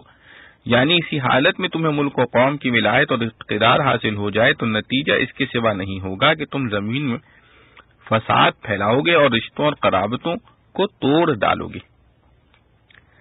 صلہ رحمی کی سخت تاکید، اور لفظ ارحام رحم کی جمع ہے، جو ماں کے پیٹ میں انسان کی تخلیق کا مقام ہے۔ چونکہ عام رشتوں قرابتوں کی بنیاد وہیں سے چلتی ہے، اس لیے محاورات میں رحم بمعنی قرابت اور رشتے کے استعمال کیا جاتا ہے۔ تفسیر روح المعانی میں اس جگہ اس پر تفصیلی بحث کی ہے کہ ذوی ارحام اور ارحام کا لفظ کن کن قرابتوں پر حاوی ہے۔ اسلام نے رشتہ داری اور قرابت کے حقوق پورے کرنے کی بڑی تاکید فرمائی ہے۔ صحیح بخاری میں حضرت ابو ہریرہ رضی اللہ عنہ اور دوسرے دو اصحاب سے اس مضمون کی حدیث نقل کی ہے کہ اللہ تعالی نے فرمایا کہ جو شخص صلہ رحمی کرے گا اللہ تعالی اس کو اپنے قریب کریں گے، اور جو رشتہ قرابت قطع کرے گا اللہ تعالی اس کو قطع کر دیں گے، جس سے معلوم ہوا کہ اقربا اور رشتہ داروں کے ساتھ اقوال و افعال اور مال کے خرچ کرنے میں احسان کا سلوک کرنے کا تاکیدی حکم ہے۔ حدیث مذکور میں حضرت ابو ہریرہ رضی اللہ عنہ نے آیت قرآن کا حوالہ بھی دیا کہ اگر چاہو تو یہ آیت پڑھ لو، اور ایک حدیث میں ارشاد ہے کہ کوئی ایسا گناہ جس کی سزا اللہ تعالیٰ دنیا میں بھی دیتا ہے اور آخرت میں اس کے علاوہ ظلم اور قطع رحمی کے برابر نہیں۔ اور حضرت توبان رضی اللہ عنہ کی حدیث ہے کہ رسول اللہ صلی اللہ تعالی علیہ وسلم نے فرمایا کہ جو شخص چاہتا ہو کہ اس کی عمر زیادہ ہو اور رزق میں برکت ہو، اس کو چاہیے کہ صلہ رحمی کرے، یعنی رشتہ داروں کے ساتھ احسان کا معاملہ کرے۔ احادیث صحیحہ میں یہ بھی ہے کہ قرابت کے حق کے معاملے میں دوسری طرف سے برابری کا خیال نہ کرنا چاہیے۔ اگر دوسرا بھائی قطع تعلق اور ناروا سلوک بھی کرتا ہے، جب بھی تمہیں حسن سلوک کا معاملہ کرنا چاہیے۔ صحیح بخاری میں ہے، وہ شخص صلہ رحمی کرنے والا نہیں جو صرف برابر کا بدلہ دے، بلکہ صلہ رحمی کرنے والا وہ ہے کہ جب دوسری طرف سے قطع تعلق کا معاملہ کیا جائے تو یہ ملانے اور جوڑنے کا کام کرے۔ اولئک الذین لعنہم اللہ، یعنی ایسے آدمی جو زمین میں فساد پھیلائیں اور رشتوں قرابتوں کو قطع کریں، ان پر اللہ تعالی نے لعنت فرمائی ہے، یعنی ان کو اپنی رحمت سے دور کر دیا ہے۔ حضرت فاروق اعظم رضی اللہ عنہ نے اسی آیت سے ام الولد کی بیع کو حرام قرار دیا، یعنی وہ مملوکہ کنیز جس سے کوئی اولاد پیدا ہو چکی ہو، اس کو فروخت کرنا اس اولاد سے قطع رحمی کا ذریعہ ہے جو موجب لعنت ہے، اس لیے ام ولد کی فروخت کو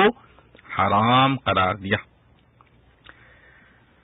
کسی معین شخص پر لعنت کا حکم اور لعن یزید کی بحث۔ اور حضرت امام احمد کے صاحبزادے عبداللہ نے ان سے یزید پر لعنت کرنے کی اجازت کے متعلق سوال کیا تو فرمایا کہ اس شخص پر کیوں نہ لعنت کی جائے جس پر اللہ نے اپنی کتاب میں لعنت کی ہے۔ صاحبزادے نے عرض کیا کہ میں نے تو قرآن کو پورا پڑھا، اس میں کہیں یزید پر لعنت نہیں آئی۔ آپ نے یہ آیت پڑھی اور فرمایا کہ یزید سے زیادہ کون قطع ارحام کا مرتکب ہوگا جس نے رسول اللہ صلی اللہ علیہ وسلم کے رشتہ و قرابت کی بھی رعایت نہیں کی۔ مگر جمہور امت کے نزدیک کسی معین شخص پر لعنت کرنا جائز نہیں جب تک کہ اس کا کفر پر مرنا یقینی طور پر ثابت نہ ہو۔ ہاں، عام وصف کے ساتھ لعنت کرنا جائز ہے، جیسے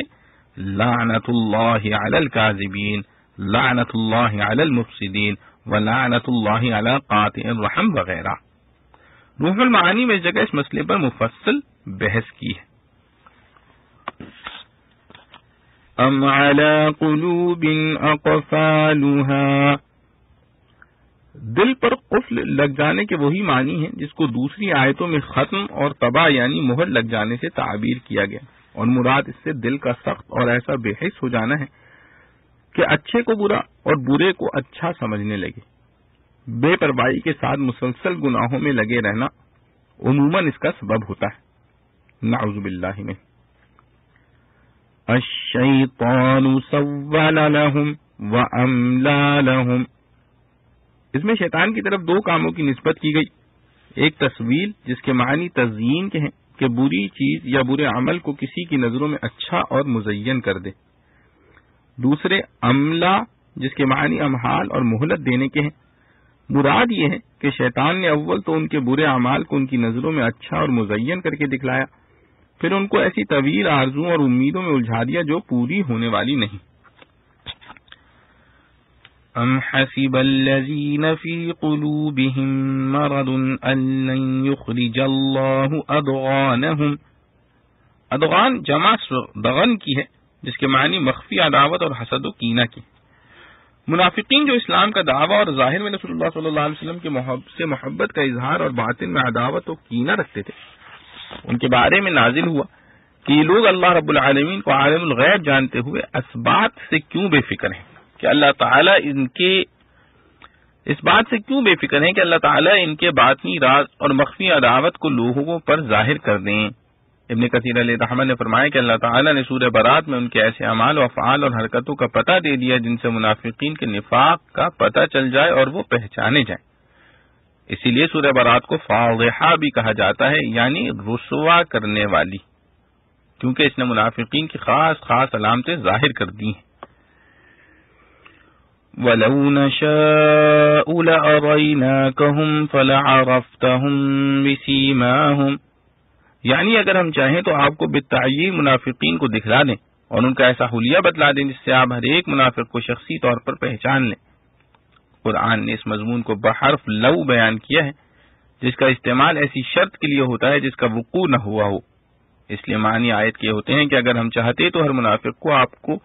شخصی طور پر متعین کر کے بتلا دیتے، مگر ہم نے بحکمت و مصلحت اپنے حلم و بردباری سے ان کو اس طرح رسوا کرنا پسند نہیں کیا تاکہ ضابطہ یہ قائم رہے کہ تمام امور کو ان کے ظاہر پر محمول کیا جائے اور باطنی حالات اور قلبی مضمرات کو صرف علیم و خبیر اللہ تعالی کے سپرد کیا جائے۔ البتہ آپ کو ایسی بصیرت ہم نے دے دی ہے کہ آپ منافق کو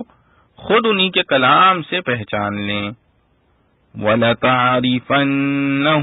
فِي لَحْنِ الْقَوْلِ کا یہی مفہوم۔ حضرت عثمان بن عفان رضی اللہ عنہ نے فرمایا کہ جو شخص کو یہ چیز اپنے دل میں چھپاتا ہے اللہ تعالیٰ اس کو اس کے چہرے سے اور سبقت لسانی سے ظاہر کر دیتے، یعنی دوران گفتگو اس سے کچھ ایسے کلمات نکل جاتے ہیں جس سے اس کا دلی راز ظاہر ہو جائے۔ ایسی ہی ایک حدیث میں ارشاد ہے کہ جو شخص اپنے دل میں کوئی بات چھپاتا ہے اللہ تعالیٰ اس کے وجود پر اس چیز کی چادر اڑا دیتے ہیں۔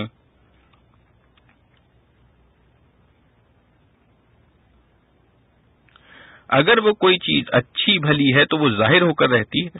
اور بری ہے تو وہ ظاہر ہو کر رہتی ہے۔ اور بعض روایات حدیث میں یہ بھی آیا کہ منافقین کی ایک جماعت کا آپ کو شخصی طور پر بھی علم دے دیا گیا تھا، جیسا کہ مسند احمد میں عقبہ بن عمر رضی اللہ عنہ کی حدیث میں ہے کہ حضرت صلی اللہ علیہ وسلم نے ایک خطبے میں خاص منافقین کے نام لے کر ان کو مجلس سے اٹھا دیا، اس میں 36 آدمیوں کے نام شمار کیے گئے۔ حتی نعلم المجاہدین منکم، اللہ تعالیٰ کو تو ازل سے ہر شخص کے اعمال و افعال کا علم محیط ازلی ابدی ہے۔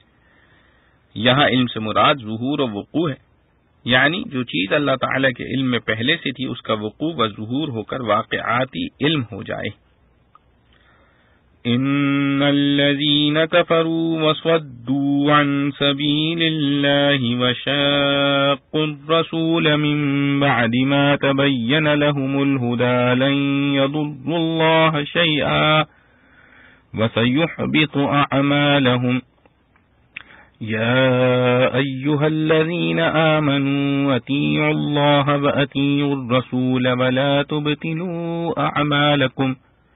ان الذين كفروا وصدوا عن سبيل الله ثم ماتوا وهم كفار فلن يغفر الله لهم فلا تهنوا وتدعوا إلى السلم وأنتم الأعلون والله معكم ولن يتركم أعمالكم إنما الحياة الدنيا لعب ولهو وَإِن تُؤْمِنُوا وَتَتَّقُوا يُؤْتِكُمْ أُجُورَكُمْ وَلَا يَسْأَلْكُمْ أَمْوَالَكُمْ إِن يَسْأَلْكُمُوهَا فَيُحْفِكُمْ تَبْخَلُوا وَيُخْرِجْ أَضْغَانَكُمْ ها أنتم هؤلاء تدعون لتنفقوا في سبيل الله فمنكم من يبخل ومن يبخل فإنما يبخل عن نفسه والله الغني وأنتم الفقراء وإن تتولوا يستبدل قوما غيركم ثم لا يكونوا أمثالكم۔ جو لوگ منکر ہوئے اور روکا انہوں نے اللہ کی راہ سے اور مخالف ہو گئے رسول سے بعد اس کے کہ ظاہر ہو چکی ان پر سیدھی راہ، نہ بگاڑ سکیں گے اللہ کا کچھ اور وہ اکارت کر دے گا ان کے سب کام۔ اے ایمان والو، حکم پر چلو اللہ کے اور حکم پر چلو رسول کے اور ضائع مت کرو اپنے کیے ہوئے کام۔ جو لوگ منکر ہوئے اور روکا لوگوں کو اللہ کی راہ سے پھر مر گئے اور وہ منکر ہی رہے تو ہرگز نہ بخشے گا ان کو اللہ۔ سو تم بودے نہ ہوئے جاؤ اور لگو پکارنے سلو اور تم ہی رہو گے غالب، اور اللہ تمہارے ساتھ ہے اور نقصان نہ دے گا تم کو تمہارے کاموں میں۔ یہ دنیا کا جینا تو کھیل ہے اور تماشا، اور اگر تم یقین لاؤ گے اور بچ کر چلو گے دے گا تم کو تمہارا بدلہ اور نہ مانگے گا تم سے مال تمہارے۔ اگر مانگے تم سے وہ مال پھر تم کو تنگ کرے تو بخل کرنے لگو اور ظاہر کر دے تمہارے دل کی خفگیاں۔ سنتے ہو تم لوگ، تم کو بلاتے ہیں کہ خرچ کرو اللہ کی راہ میں، پھر تم میں کوئی ایسا ہے کہ نہیں دیتا، اور جو کوئی نہ دے گا سو نہ دے گا آپ کو، اور اللہ بے نیاز ہے اور تم محتاج ہو، اور اگر تم پھر جاؤ گے تو بدل لے گا اور تمہارے سوائے، اور اگر تم پھر جاؤ گے تو بدل لے گا اور لوگ تمہارے سوائے، پھر وہ نہ ہوں گے تمہاری طرح۔ خلاصہ تفسیر، بے شک جو لوگ کافر ہوئے اور انہوں نے اوروں کو بھی اللہ کے رستے یعنی دین حق سے روکا اور رسول صلی اللہ علیہ وسلم کی مخالفت کی بعد اس کے کہ ان کو دین کا راستہ دلائل عقلیہ سے مشرکین کے لیے اور نقلیہ سے بھی اہل کتاب کے لیے نظر آ چکا تھا، یہ لوگ اللہ کے دین کو کچھ نقصان نہ پہنچا سکیں گے بلکہ یہ دین ہر حال میں پورا ہو کر رہے گا۔ چنانچہ ہوا، اور اللہ تعالیٰ ان کی کوششوں کو جو دین حق کے مٹانے کے لیے عمل میں لا رہے ہیں مٹا دے گا۔ اے ایمان والو، اللہ کی اطاعت کرو، اور چونکہ رسول صلی اللہ علیہ وسلم اللہ ہی کا حکم بتلاتے ہیں، خواہ خاص طور پر وحی الہی میں اس کا حکم ہوا ہو یا وحی الہی میں کلی ضابطہ بیان فرمایا گیا ہو، اور اس خاص حکم کو رسول اللہ صلی اللہ علیہ وسلم نے اس ضابطے میں داخل ہونے کی بنا پر حکم دیا ہو، اس لیے رسول اللہ صلی اللہ علیہ وسلم کی بھی اطاعت کرو، اور کفار کی طرح اللہ و رسول کی مخالفت کر کے اپنے اعمال کو برباد مت کرو۔ اور اس کی تفسیر معارف و مسائل میں آئے گی، بے شک جو لوگ کافر ہوئے اور انہوں نے اللہ کے رستے سے روکا پھر وہ کافر ہی رہ کر مر بھی گئے سو خدا تعالیٰ ان کو کبھی نہ بخشے گا۔ عدم مغفرت کے لیے کفر کے ساتھ صد عن سبیل اللہ شرط نہیں بلکہ صرف کفروا الی الموت تک کا یہی اثر ہے۔ لیکن زیادہ تشنیع کے لیے یہ قید واقعی بڑھا دی کہ اس وقت کے رؤسائے کفار میں یہ امر بھی متحقق تھا۔ آگے مومنین کی مدایا اور کفار کے قبایا پر بطور تفریح کے فرماتے ہیں کہ جب معلوم ہو گیا کہ مسلمان خدا کے محبوب اور کفار مبغوض ہیں تو اے مسلمانوں، تم کفار کے مقابلے میں ہمت مت ہارو اور ہمت ہار کر ان کو صلح کی طرف مت بلاؤ، اور تم ہی غالب رہو گے اور وہ مغلوب ہوں گے کہ تم محبوب ہو اور وہ مبغوض ہیں، اور اللہ تعالیٰ تمہارے ساتھ ہے۔ یہ تو تم کو دنیا کی کامیابی ہوئی اور آخرت میں یہ کامیابی ہوگی کہ اللہ تعالیٰ تمہارے اعمال کے ثواب میں ہرگز کمی نہ کرے گا۔ یہ تو ہمت افزائی کر کے جہاد کی ترغیب تھی۔ آگے دنیا کے فانی ہونے کا ذکر کر کے جہاد کی ترغیب اور انفاق فی سبیل اللہ کی تمہید ہے کہ یہ دنیاوی زندگی تو محض ایک لہو و لعب ہے۔ اگر اس میں جان اور مال کو اپنے فائدے کے لیے بچانا چاہے تو فائدہ ہی کتنے دن کا ہے اور کیا اس کا حاصل؟ اور اگر تم ایمان اور تقوی اختیار کرو جس میں جہاد بن نفس اور والمال بھی آ گیا تو تم کو تو اپنے پاس سے نفع پہنچاوے گا، اس طرح کہ تم کو تمہارے اجر عطا کرے گا اور تم سے کسی نفع کا طالب نہ ہوگا۔ چنانچہ تم سے تمہارے مال تک بھی جو کہ جان سے اہون ہے اپنے نفع کے لیے طلب نہیں کرے گا۔ جب تم سے ایسی چیز طلب نہیں کرتا جس کا دینا آسان ہے تو جان جس کا دینا مشکل ہے وہ تو کیوں طلب کرے گا؟ چنانچہ ظاہر ہے کہ ہمارے جان و مال کے خرچ کرنے سے اللہ تعالیٰ کا کوئی نفع نہیں ہے اور نہ یہ ممکن ہے۔ وَهَذَا كَقَوْلِهِ تَعَالَى وَهُوَ يُطْعِمُ وَلَا يُطْعَمُ۔ چنانچہ اگر امتحاناً تم سے تمہارے مال طلب کرے پھر انتہا درجے تک تم سے طلب کرتا رہے، یعنی سب مال طلب کرنے لگے تو تم یعنی تم میں سے اکثر بخل کرنے لگو، یعنی دینا گوارا نہ کرو، اور اس وقت اللہ تعالیٰ تمہاری ناگواری ظاہر کر دے، یعنی نہ دینے سے کہ فعل ظاہری ہے، باطنی ناگواری کھل جاوے، اس لیے یہ فرض ممکن بھی واقع نہیں کی گئی۔ اور ہاں تم لوگ ایسے ہو کہ تم کو اللہ کی راہ میں جس کا نفع تمہاری طرف عائد ہونا یقینی ہے تھوڑا سا حصہ مال کا خرچ کرنے کے لیے بلایا جاتا ہے، اور بقیہ اکثر حصہ تمہارے قبضے میں چھوڑ دیا جاتا ہے۔ سو اس پر بھی بعض تم میں سے وہ ہیں جو بخل کرتے ہیں۔ اور آگے اس فرد واقع پر بخل کی مذمت ہے کہ جو شخص ایسی جگہ خرچ کرنے سے بخل کرتا ہے تو وہ در حقیقت خود اپنے سے بخل کرتا ہے، یعنی اپنے ہی کو اس کے نفع دائمی سے محروم رکھتا ہے، اور نہیں تو اللہ تو کسی کا محتاج نہیں تاکہ احتمال اس کے ضرر کا ہو، اور بلکہ تم سب اس کے محتاج ہو، اور تمہاری اس احتیاج کی رعایت سے تم کو انفاق کا حکم کیا گیا کیونکہ آخرت میں تم کو ثواب کی حاجت ہوگی،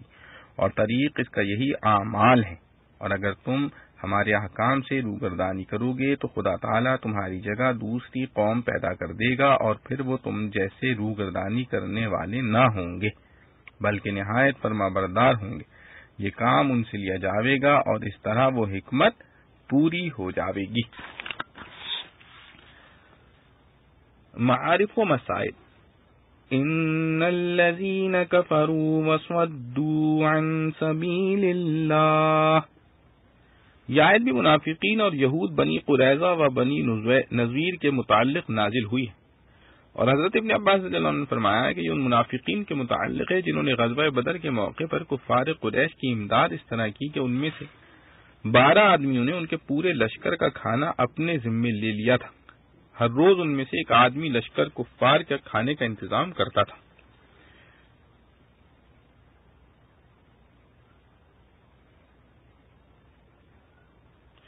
وَسَيُحْبِطُ أَعْمَالَهُمْ، یہاں حبط اعمال سے مراد یہ بھی ہو سکتا ہے کہ ان کی اسلام کے خلاف کوششوں کو کامیاب نہ ہونے دے بلکہ اکارت کر دے، جیسا کہ خلاصہ تفسیر میں لکھا گیا ہے۔ اور یہ معنی بھی ہو سکتے ہیں کہ ان کے کفر و نفاق کی وجہ سے ان کے نیک عمل مثل صدقہ، خیرات وغیرہ کے سب اکارت ہو جائیں گے، قابل قبول نہ ہوں گے۔ لا تبطلوا اعمالکم، قرآن کریم نے جگہ حبط اعمال کے بجائے ابطال اعمال کا لفظ استعمال فرمایا ہے، جس کا مفہوم بہت عام ہے، کیونکہ ابطال کی ایک تو وہ صورت ہے جو کفر کی وجہ سے پیش آتی ہے، جس کو اوپر آیت میں حبط اعمال کے لفظ سے تعبیر فرمایا ہے، کیونکہ کافر اصلی کا تو کوئی عمل بوجہ کفر کے مقبول ہی نہیں، اور جو اسلام لانے کے بعد مرتد ہو گیا تو زمان اسلام کے اعمال اگرچہ لائق قبول تھے مگر اس کے کفر و ارتداد نے ان سب اعمال کو بھی اکارت کر دیا۔ دوسری صورت ابطال اعمال کی یہ بھی ہے کہ بعض اعمال صالحہ کے لیے کچھ دوسرے اعمال صالحہ شرط ہے، تو جس طرح جس شخص نے اس شرط کو ضائع کر دیا تو اس کا یہ عمل صالح بھی ضائع ہو گیا جو اس شرط کے ساتھ مشروط تھا۔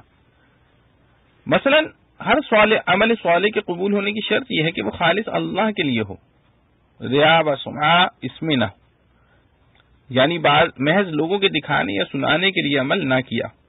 قرآن کریم کا ارشاد ہے وَمَا أُمِرُوا إِلَّا لِيَعْبُدُوا اللَّهَ مُخْلِصِينَ لَهُ الدِّينَ، اور دوسری جگہ فرمایا أَلَا لِلَّهِ الدِّينُ الْخَالِصُ۔ تو جس شخص کے نیک اعمال ریا و نمود کے لیے ہوں وہ عمل اللہ کے نزدیک باطل ہو جائے گا۔ اسی طرح صدقات کے بارے میں خود قرآن نے تصریح فرما دی لا تبطلوا صدقاتكم بالمن والأذى، یعنی اپنے صدقات کو احسان جتلا کر یا غریب کو ایذا دے کر باطل نہ کرو۔ معلوم ہوا کہ جس نے صدقہ دے کر غریب پر احسان جتلایا یا اسے اور کوئی ایذا پہنچائی اس کا صدقہ باطل ہے۔ یہی مفہوم ہو سکتا ہے حضرت حسن بصری رحمۃ اللہ علیہ کے قول کا جو انہوں نے اس آیت کی تفسیر میں فرمایا کہ اپنی نیکیوں کو گناہوں کے ذریعے باطل نہ کرو،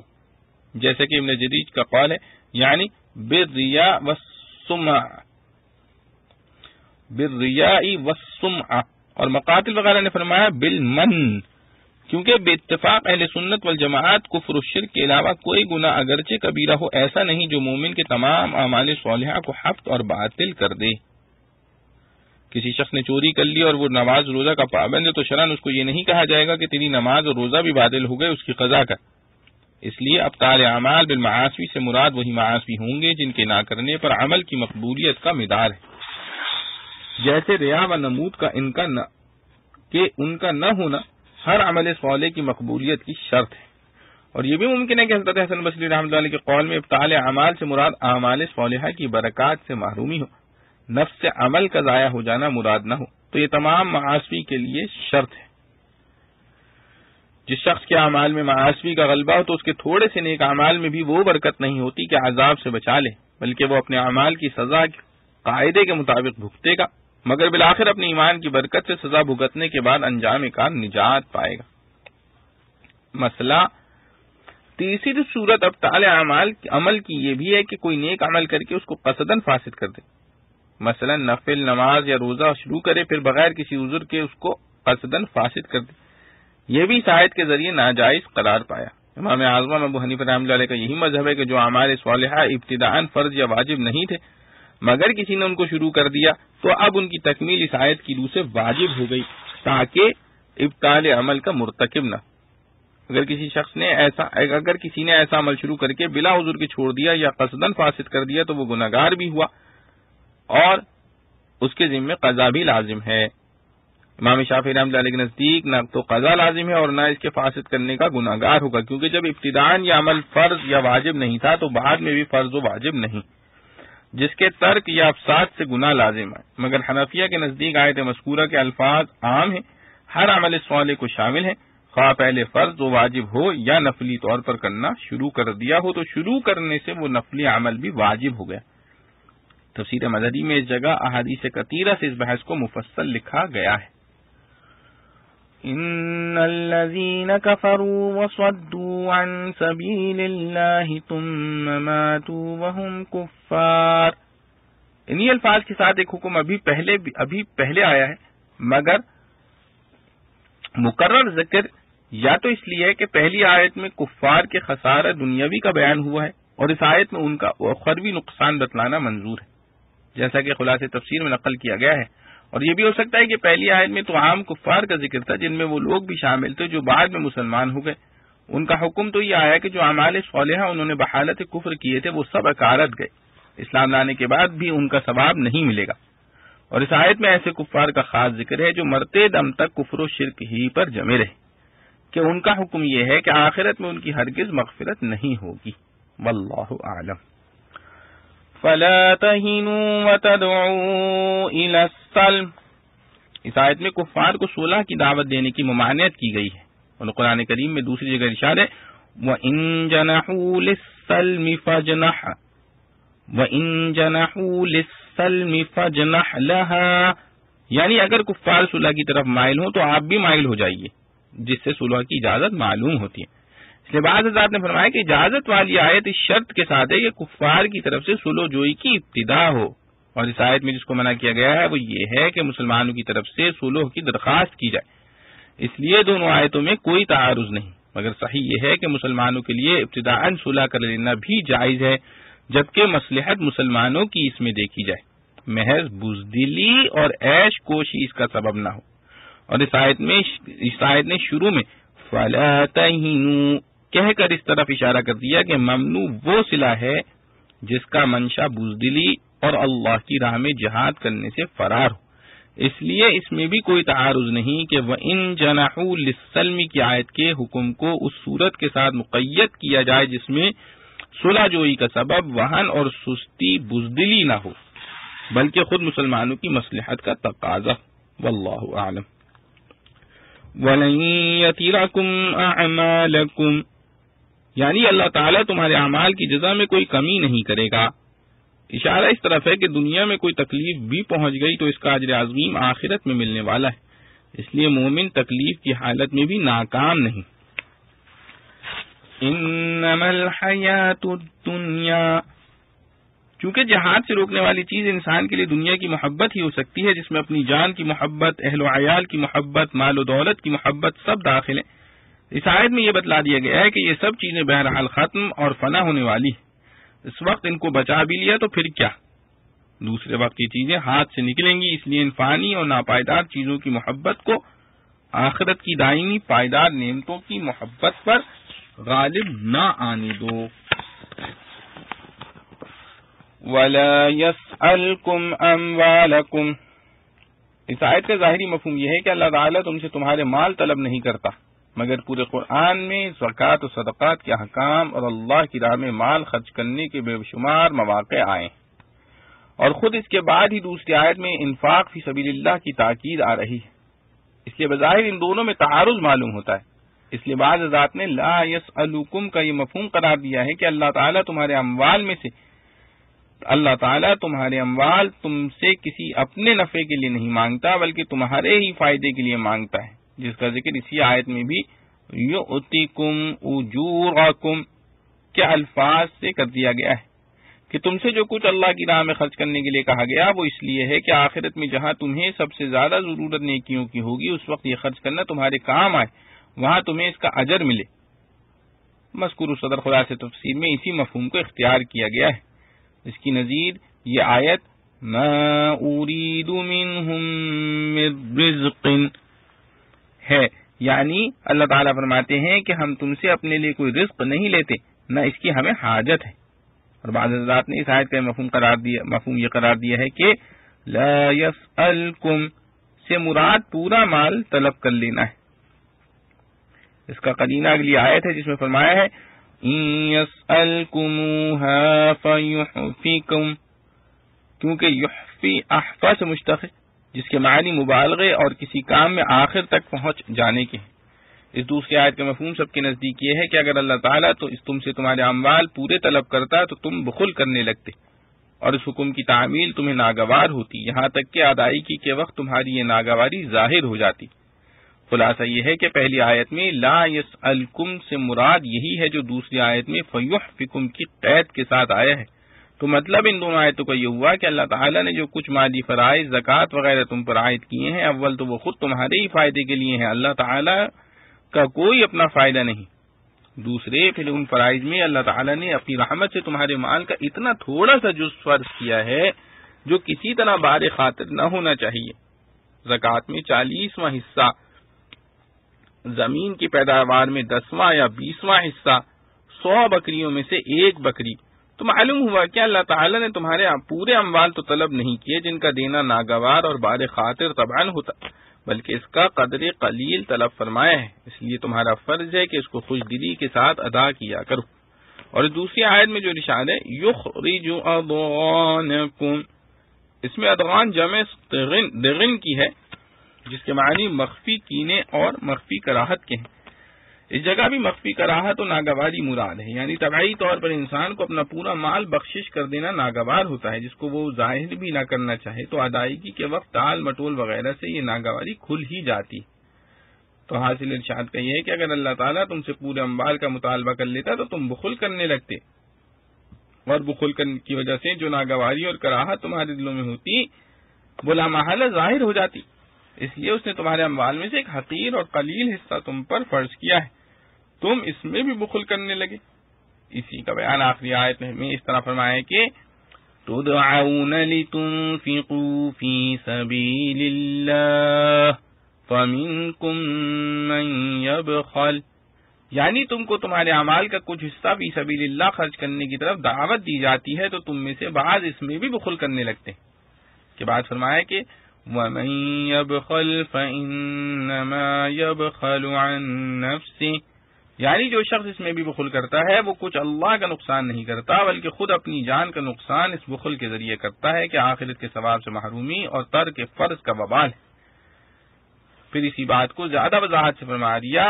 واللہ الغنی وانتم الفقراء، یعنی اللہ تو غنی ہے تم ہی حاجت مند ہو، اللہ کی راہ میں خرچ کرنا خود تمہاری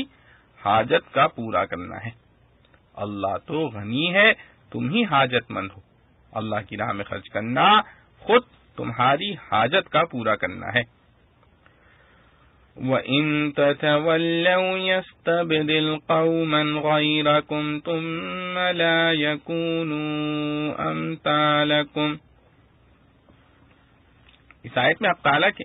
غنی الاغنیاء ہونے کو اس طرح واضح کیا ہے کہ اللہ کو تمہارے اموال کی تو کیا خود تمہارے وجود کی بھی کوئی ضرورت نہیں۔ اگر تم سب کے سب ہمارے احکام کی تعمیل چھوڑ دو تو جب تک ہمیں دنیا کو اور اس میں اسلام کو باقی رکھنا ہے، ہم اپنے حق کی حفاظت اور اپنے احکام کی تعمیل کے لیے دوسری ایسی قوم پیدا کر دیں گے جو تمہاری طرح احکام شرعیہ سے گریز اور اعراض نہ کرے گی بلکہ ہماری مکمل اطاعت کرے گی۔ حضرت حسن بصری رحمۃ اللہ علیہ نے فرمایا کہ مراد اس سے عجمی لوگ ہیں، اور حضرت اکرمہ رحمۃ اللہ نے فرمایا کہ اس سے مراد فارس اور روم ہے۔ اور حضرت ابو ہریرہ رضی اللہ عنہ سے روایت ہے کہ جب رسول اللہ صلی اللہ علیہ وسلم نے اس آیت کی تلاوت صحابہ کرام رضوان اللہ علیہ مجمعین کے سامنے فرمائی تو صحابہ کرام رضوان اللہ علیہ مجمعین نے عرض کیا کہ یا رسول اللہ صلی اللہ علیہ وسلم، وہ ایسی کون سی قوم ہے کہ اگر ہم خدا نخواستہ احکام دین سے روگردانی کرنے لگیں تو وہ ہمارے بدلے میں لائی جائے گی اور پھر وہ ہماری طرح احکام سے روگردانی نہیں کرے گی۔ حضرت صلی اللہ علیہ وسلم نے حضرت سلمان فارسی رضی اللہ عنہ جو مجلس میں موجود تھے کی ران پر ہاتھ مار کر فرمایا کہ یہ اور اس کی قوم، اور اگر بالفرض دین حق ثریا ستارے پر بھی ہوتا جہاں لوگوں کی رسائی مشکل ہوتی تو فارس کے کچھ لوگ وہاں بھی پہنچ کر دین کو حاصل کرتے اور اس پر عمل کرتے۔ شیخ جلال الدین سیوطی رحمۃ اللہ علیہ نے اپنی کتاب جو ابو حنیفہ رحمۃ اللہ علیہ کے مناقب میں لکھی ہے اس میں فرمایا ہے کہ اس سے مراد ابو حنیفہ اور ان کے اصحاب ہیں، کیونکہ ابناء فارس میں کوئی جماعت علم کے اس مرتبے پر نہیں پہنچی جس پر ابو حنیفہ اور ان کے اصحاب پہنچے ہیں۔ تمت بحمد للہ تعالی بعونہ سورہ محمد صلی اللہ علیہ وسلم للرابع عشر من شعبان یوم السبت بعد العصر۔ اللہ رب العزت سے دعا ہے جو کچھ پڑھا سنا گیا اللہ تعالی ہمیں اس پہ عمل کرنے کی توفیق نصیب فرمائے۔ وآخر دعوانا ان الحمد للہ رب العالمین۔ ربنا تقبل منا انك انت السميع العليم وتب علينا انك انت التواب الرحيم۔ سبحان ربك رب العزة عما يصفون وسلام على المرسلين والحمد لله رب العالمين۔